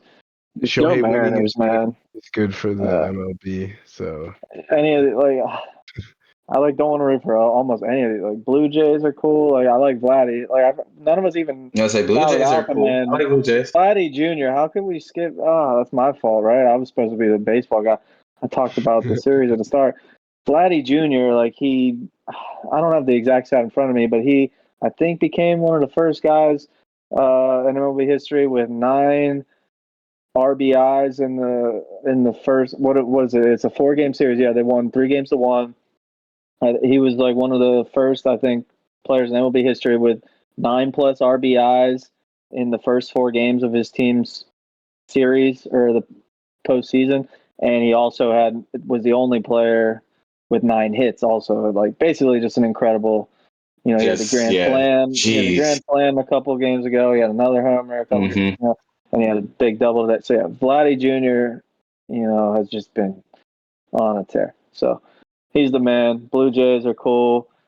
Mariners are really cool. Tigers, pretty cool. And if someone from the NL has to win, I hope it's the Dodgers again. So that's what I'll say about the MLB. Just no Phillies, no Brewers, and I actually agree with you on everything there, as you said. Like, if anything, Dodgers, but it'd be nice to see like maybe Mariners or Blue Jays. I'm rooting for the Yeah, AL at this point for sure. yeah. Yeah, let's get some waiver wonders up in here. Yeah, let's move on You guys are ready for the waiver one there? Yeah, Bless us. Black Belly's waiver wonders. Let's go. Who do you have for us to pick up this week? We may be struggling and we need a dub, especially with some of our players on bye. Quay, who do you have I for us need today? dubs. I need dubs. sorry about it. Last So, week. Arlo. You know, for those tuned in last week, you know, I was saying I was gonna beat Arlo, beat Randy here, but that did not happen. He moves up to 2-3. I'm here at 1-4, bottom feeding in the league, but it's okay. It's very competitive. Both leagues I'm in, it's so competitive. It's anyone's game any week. You can be in second place week 5. Next thing you know, you're 7th place week 6. It's just the way it goes. But you know, this is what Black Belly is here for. I'm always excited to give you guys the waiver wonders for the week. And yeah, let's just get right into it. We're this week we got a little bit of everybody. I'm gonna start out here with 2 tight ends actually, and I'm gonna talk about them as kind of 2 joint waiver wonder priority picks here for the week. Tight end Theo Johnson for the Giants and tight end AJ Barner for the Seahawks. Just over in a 2 week span, both of these tight ends have had 3 touchdowns in the past 2 weeks. AJ Barner specifically has had 4 touchdowns in the past 5 games. He is a red zone target that Sam Darnold likes to look for. It seems like he is ascending every single week with targets and just production as well. Over those past 2 weeks, if we want those in fantasy numbers, AJ Barner has had 35 or 31 and a half fantasy points just in the past 2 weeks. I don't think that is anything. I don't think that's not something that's going to stick around. I think this is a positive trend going forward, especially seeming as if, Cooper Kupp is moving to more of like a third security blanket option. AJ Barner is one of those more athletic type tight ends. And like I said, with his red zone presence, he's always going to get looked at for touchdowns. With 4 touchdowns in 5 games, that's definitely a pattern there.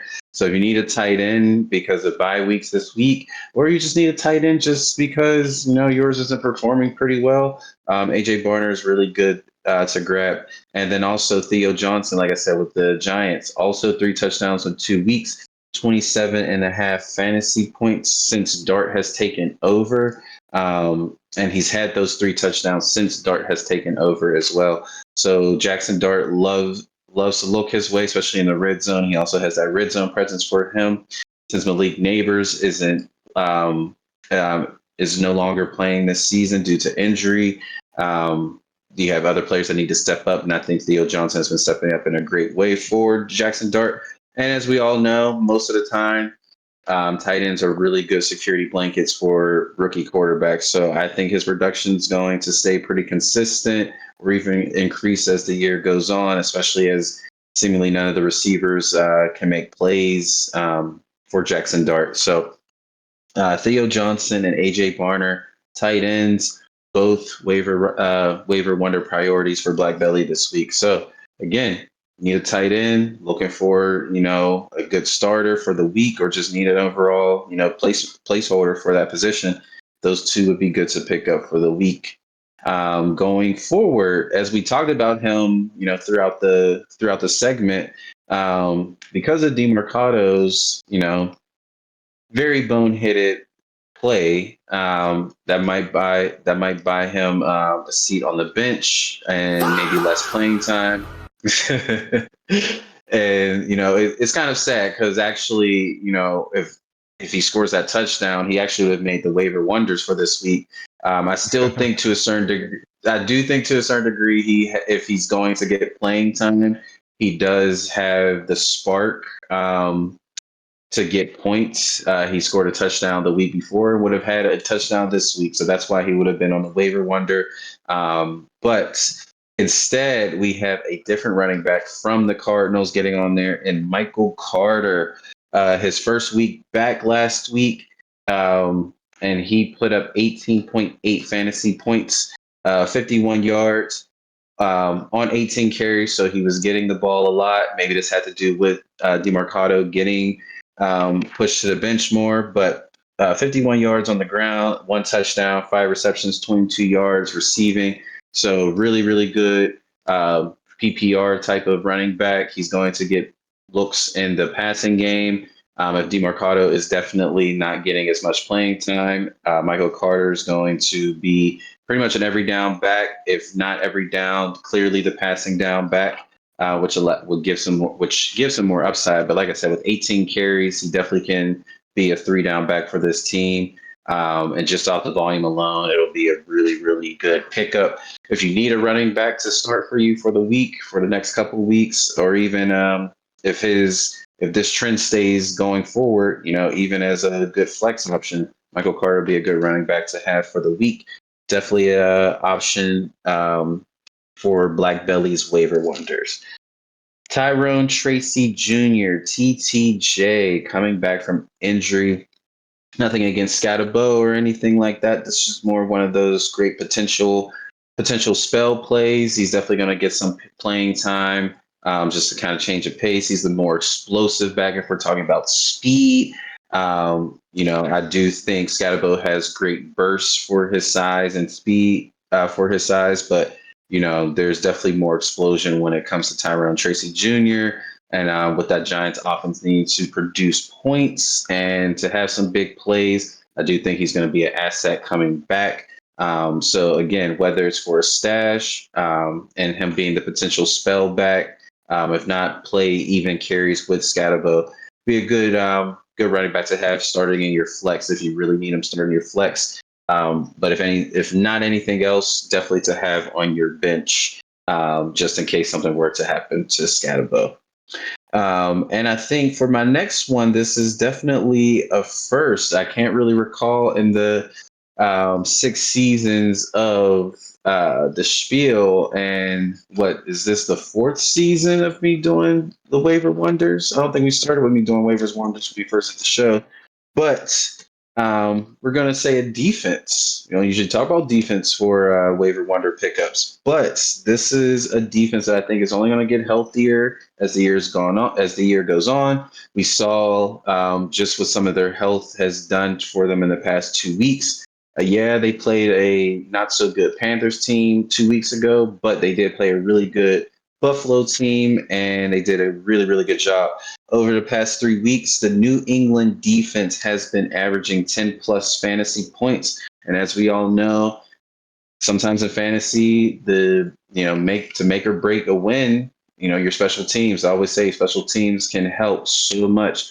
Whether you have just a defense and a kicker, or defense, kicker, and IDP, individual defensive player, I always say if you can average 20 points to 30 points, so if you have 2 of the special team spots, if you average 20 points a week, or if you have 3 of the spots with the IDP included there, and you can average 30 a week, most of the time that's going to put you in a really, really good position to win. So don't sleep on a defense. That New England defense is getting healthier. They have a coach that is very, very defensively sound, and Mike Vrabel, and they are going to get better as the season goes on. And their schedule is pretty easy coming up. I know one of these weeks they have the Titans coming up and they're going to feast on Cam Ward, as most of the teams this year have feasted on him, just due to the fact that the Titans don't really have much going for them. So, but yeah, this New England defense is really, really good. So if you need a defense this week because you have a couple teams on bye, really, really good defense to pick up, and honestly, really good defense to have going forward, especially if you were kind of on the fence about your current defense. So yeah, definitely an option for Black Belly's waiver wonders this week. And to kind of close this off here, I kind of had them in pretty much even here, just kind of due to the fact of certain things going forward for both of these players. So they're both wide receivers. One is Kendrick Bourne for the San Francisco 49ers, exploded with a 20.2 fantasy point outing. He was the best receiver on the field against the Rams on Thursday night. Seems like this guy always has a really good game or two every single year. Sometimes he can string together a few good games. I'm not sure why he doesn't have a starting position in the NFL, not necessarily saying as a receiver 1, but as a wide receiver 3 slot type receiver, or even a wide receiver 2. As I talked about the New England Patriots, he used to play for Patriots. And like I said, he would have these games when healthy where he seemed to be unstoppable, really good hands, catches everything. So, but I would say this is more of a spot start type of thing. Maybe you need a receiver for the week because of a bye week, or you have some injury and you kind of need something going for you for the next couple of weeks, especially if Jawan Jennings is also going to be hurt still for another week or two, and Kittle maybe needing another week or two. He's going to have value as long as those guys are out. But as soon as those guys come back, he's not going to necessarily have the value. But because of his explosion Thursday night, and with those injuries still lingering for the 49ers and them not having too many wide receiver weapons, Kendrick Bourne would be a great spot start for the week or the next couple of weeks. And then Ty Thornton. Now, this one I was was conflicted of putting him in the same category here with Kendrick Bourne, because he's weirdly been having, 3 of the past 5 games, he's had 10 plus fantasy points, a touchdown in 3 of those 5 games. It seems like Patrick Mahomes really likes him. He has this weird rapport with him, but he hasn't always had the targets and the shares to really say this is consistent. But and the team is getting healthier and healthier with Rashee Rice coming back in a couple of weeks. You also have Hollywood Brown playing better as well. Xavier Worthy's healthy again. I don't know where he's going to end up falling in terms of the target share, and Travis Kelce's also still there as well. So I don't know how long this is going to be sustainable, but again, he does seem to have this weird rapport with Patrick Mahomes, and 3 out of 5 games having 10 plus fantasy points that isn't something to sleep on, especially with a high power matchup against a really, really good Detroit Lions team Sunday night this week. I think his speed and big play threat is going to be needed, especially if Xavier Worthy is going to be schemed against, or they want to take away other key players like a Travis Kelce as well in the middle of the field. He's going to probably have to make some plays for him. And I think he's going to be a good safety blanket. The production over the past 5 games isn't a fluke. So again, for maybe this week, the next couple of weeks, he'd be a good receiver to have. I wouldn't even be surprised if he ends up being more consistently the third receiver in 3 receiver sets as the season goes on. I can easily see it being an Xavier Worthy, Rashee Rice, and Tyquan Thornton type of thing with a splash of Hollywood Brown here and there. But I do think because of his size and his big playability, he'll make a name for himself to kind of stay with some offensive production as the season goes on. But again, for bye weeks and for these next couple of weeks, and with a great matchup this week, I do think Ty Thornton will also be a great pickup for a Black Daily waiver wonder selection. So that wraps everything up for this week. I do hope these picks come in handy for you guys. Again, I'm always excited to talk about these waiver wonders. It's a very, very fun thing for me doing the research. But again, as I always say, disclaimer, if you do not do well because of my picks, or these picks do not do well for you during the week until you pick them up. I do my research. I can't control these football players. I can't control these coaches and how they want to call games and scheme things up. But I always hope that these work out for you and that you have a good time. Listen to me deliver these great waiver wonder pickups and, get a win for me this week. I'm hoping I get a win. I got to move up in Cedar League, but Barkley is where it's at for me. I got to get back on top. It's been way too long. 8 years. 8 years since I've been to the finals. It's been too long. Yeah, it's been way too long. I think I've already picked up half of these players in Cedar League. I got like half my team on bye or on injured. I got Lamar, Bucky, Lamar and Bucky hurt. Bucky hurt, yeah, because I Bucky on bye, and Rashee still suspended. So my team is the taxi squad this week. So yeah, I think I picked up Bourne and maybe not Carter. I don't know who. But then I have New England defense, like I said, in Premier. But I'm not even starting them. I'm starting Denver. I just picked them up just because they were there. I don't know. Mm-hmm. I'll trade them to you if you want, maybe. I don't know. It's getting late. What are we doing? Are we spieling? I don't think I have anything. I don't know. Who's got some? No, we had NHL opening night. Well, that's Sal's spiel. Okay. Yeah, Sal's spiel. Yeah. Cool. I would just say I hope everyone out there is doing well. We got Halloween season around the corner here. For those who celebrate, in Arizona, it's such a big deal.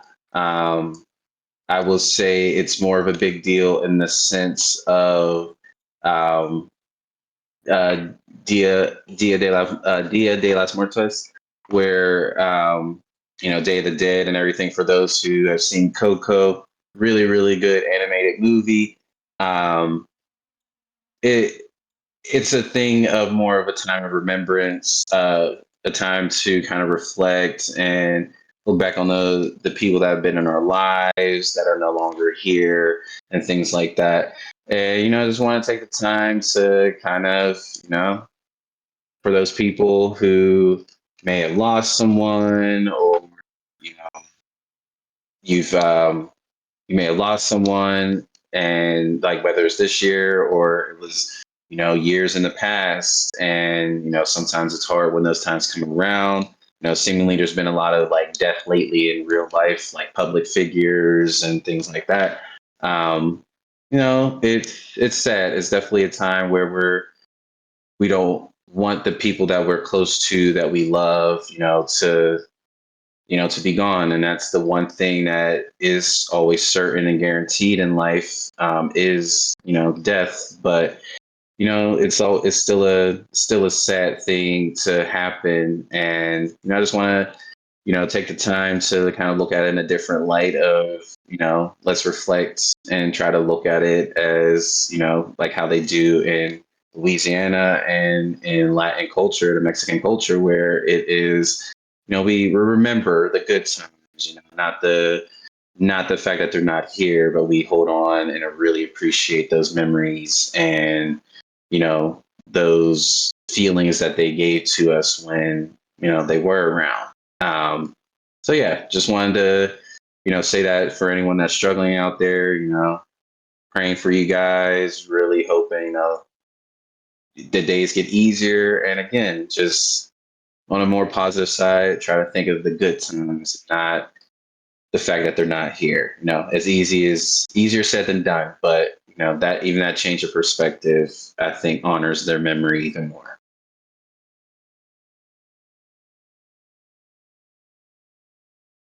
But that's my spiel.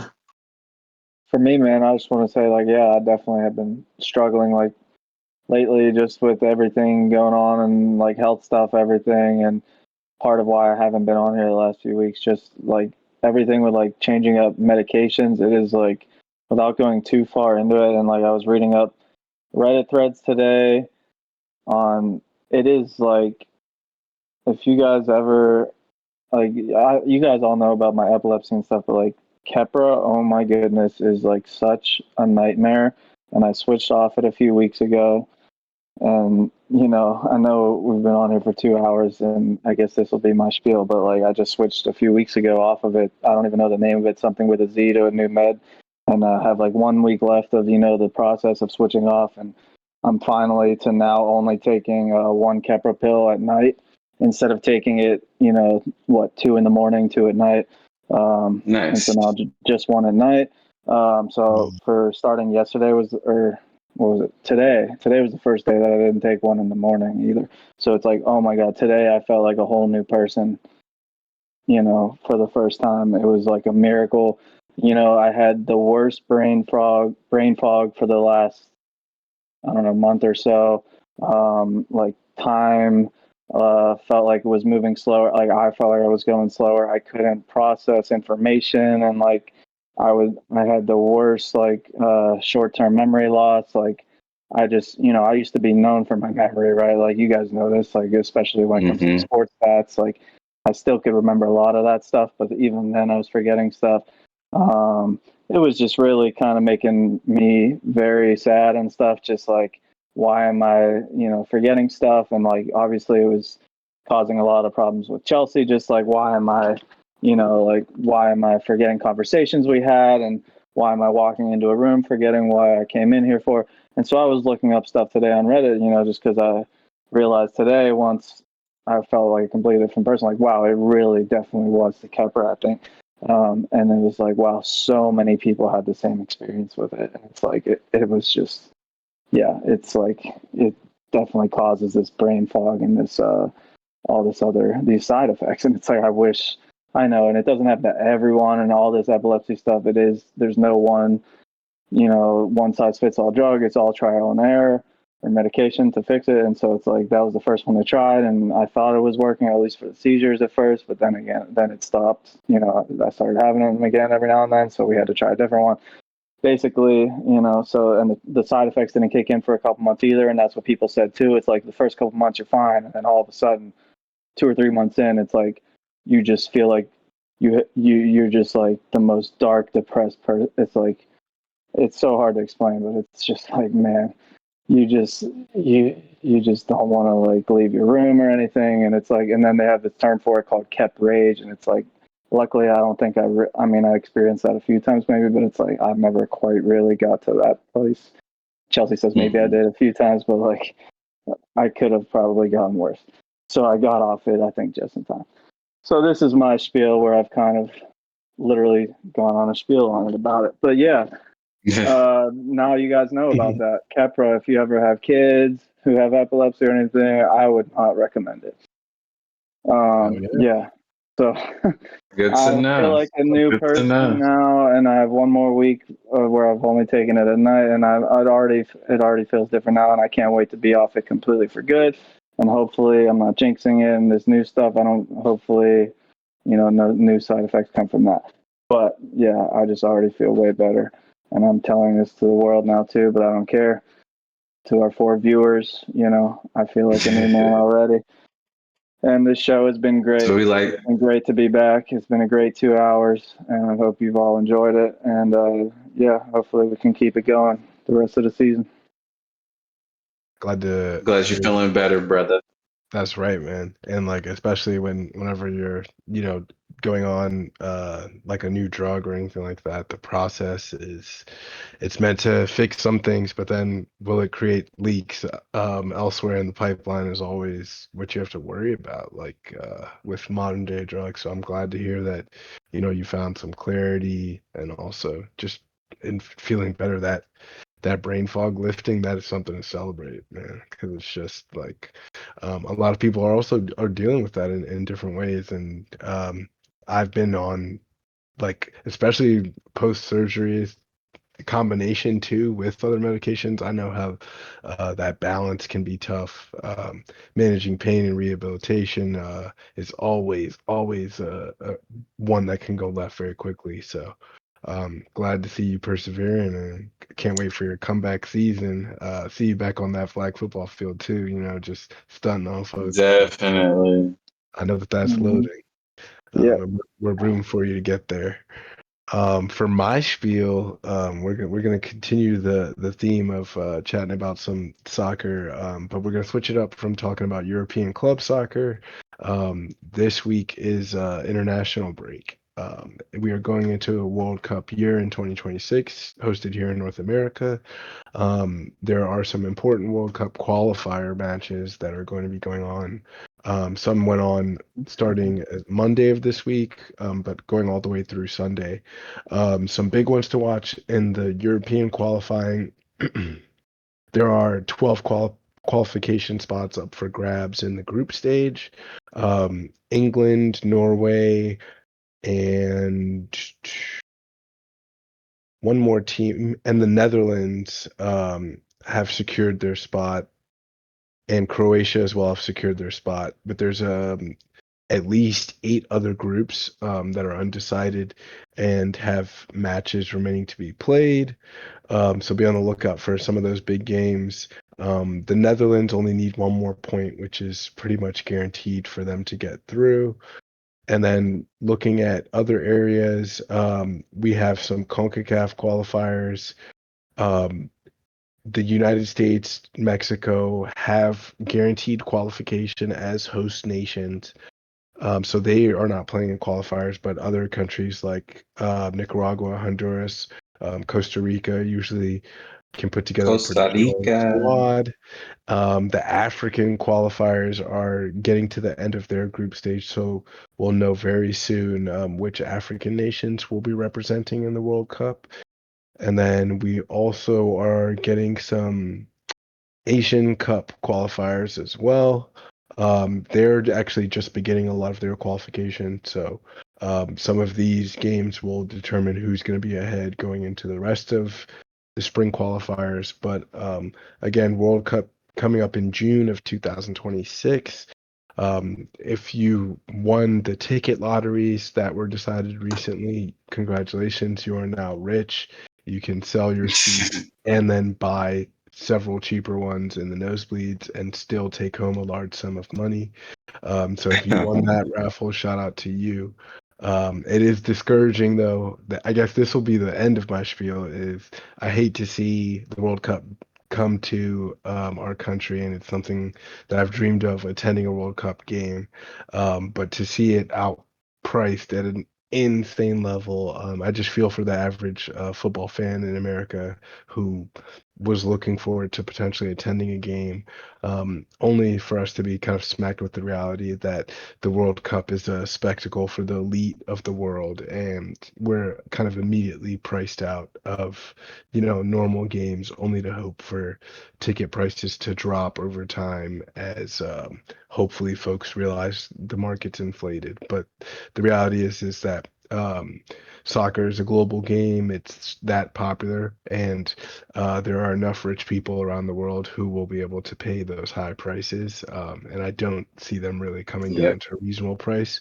I think FIFA should do something to step in and at least lock a certain percentage of tickets to be sold at a lower price. But Never. Just we're not in never. that business, and yeah, in a free market like America, the last place that would probably encourage that idea. So, 2026 World Cup, I think, still excited for it. Still excited for the vibes that it's going to bring.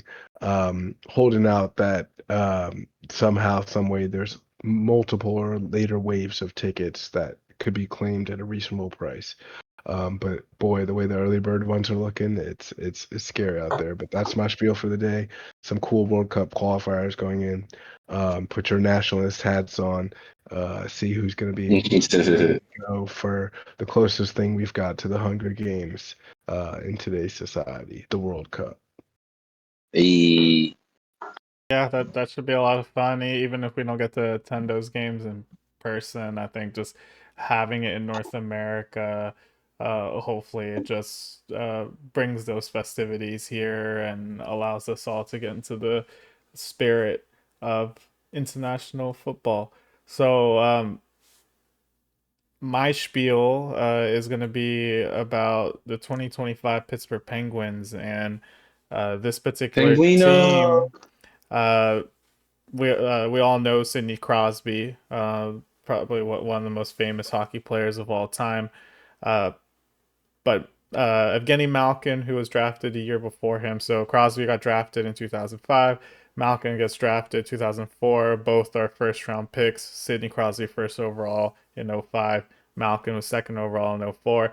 They drafted Letang in 05 as well in the third round, 62nd overall pick. And these three guys have been the core of the Pittsburgh Penguins team. They've won 3 Stanley Cups, been to 4.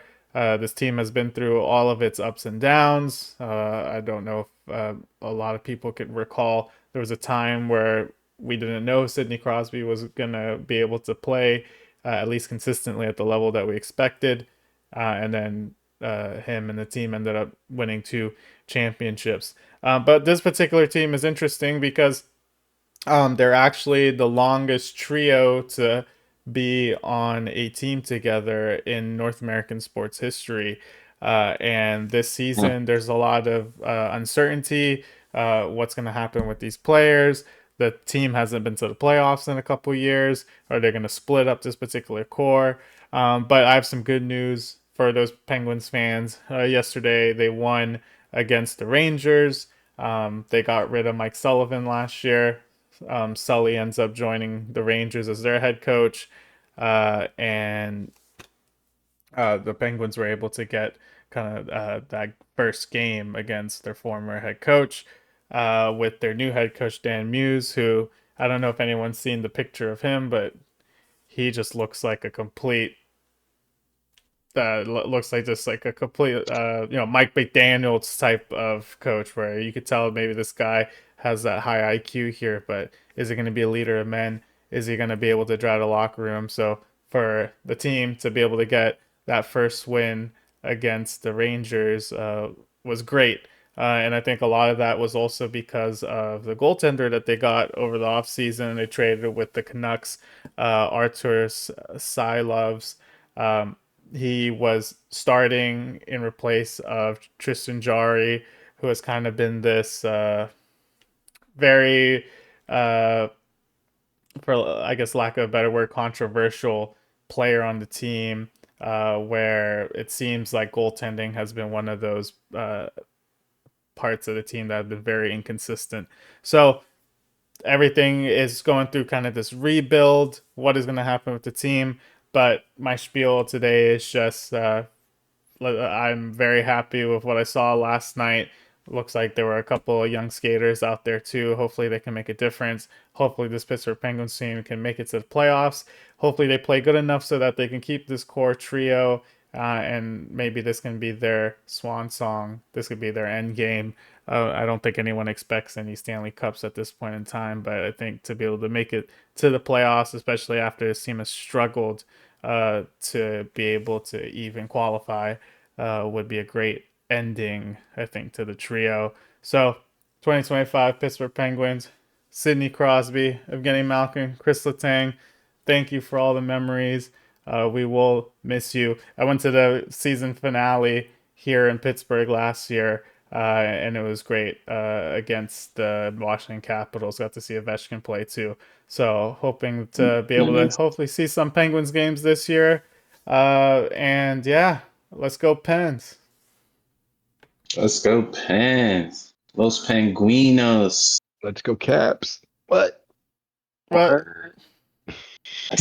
Wait. Where did that slide in from? No, dude. All right. We respect Crosby, but OV gang over here. All right. Well, that's it for the show. And yeah, well, thanks to my guests for sticking with me here for 2 whole hours. I think we're over 2 hours at this point, talking UFC, talking about the NFL, MLB, a little Almost bit of MLB, hockey. NHL. We're talking about international soccer. This is the Spiel Sports Talk Show. This is the best sports talk show here on Twitch. You can listen to the sports talk show on Spotify and also watch the VODs on YouTube. So please subscribe, like, share the channel with those who also love sports. We're just here to have a good time, to have some good conversation about the games that we grew up playing and now that we watch. These professional people go above and beyond, and I think awe us every single week. I think there's always something fun for us to talk about. So can't wait to be back next week. This is season 6, episode 5, and hopefully we can get you another one in a couple of days. So I hope everyone enjoys week 6 over there in the NFL, and yeah, we will see y'all next time. So thanks again. This is Sal tuning out here live from Pittsburgh. Thanks again to my panel, and have a good night, everyone. Catch you later. Deuces. Signing out. Thanks for tuning in. Got you crying in the press. Time to put the pressure. They can't measure. Cold press got you crying in the press. Let go.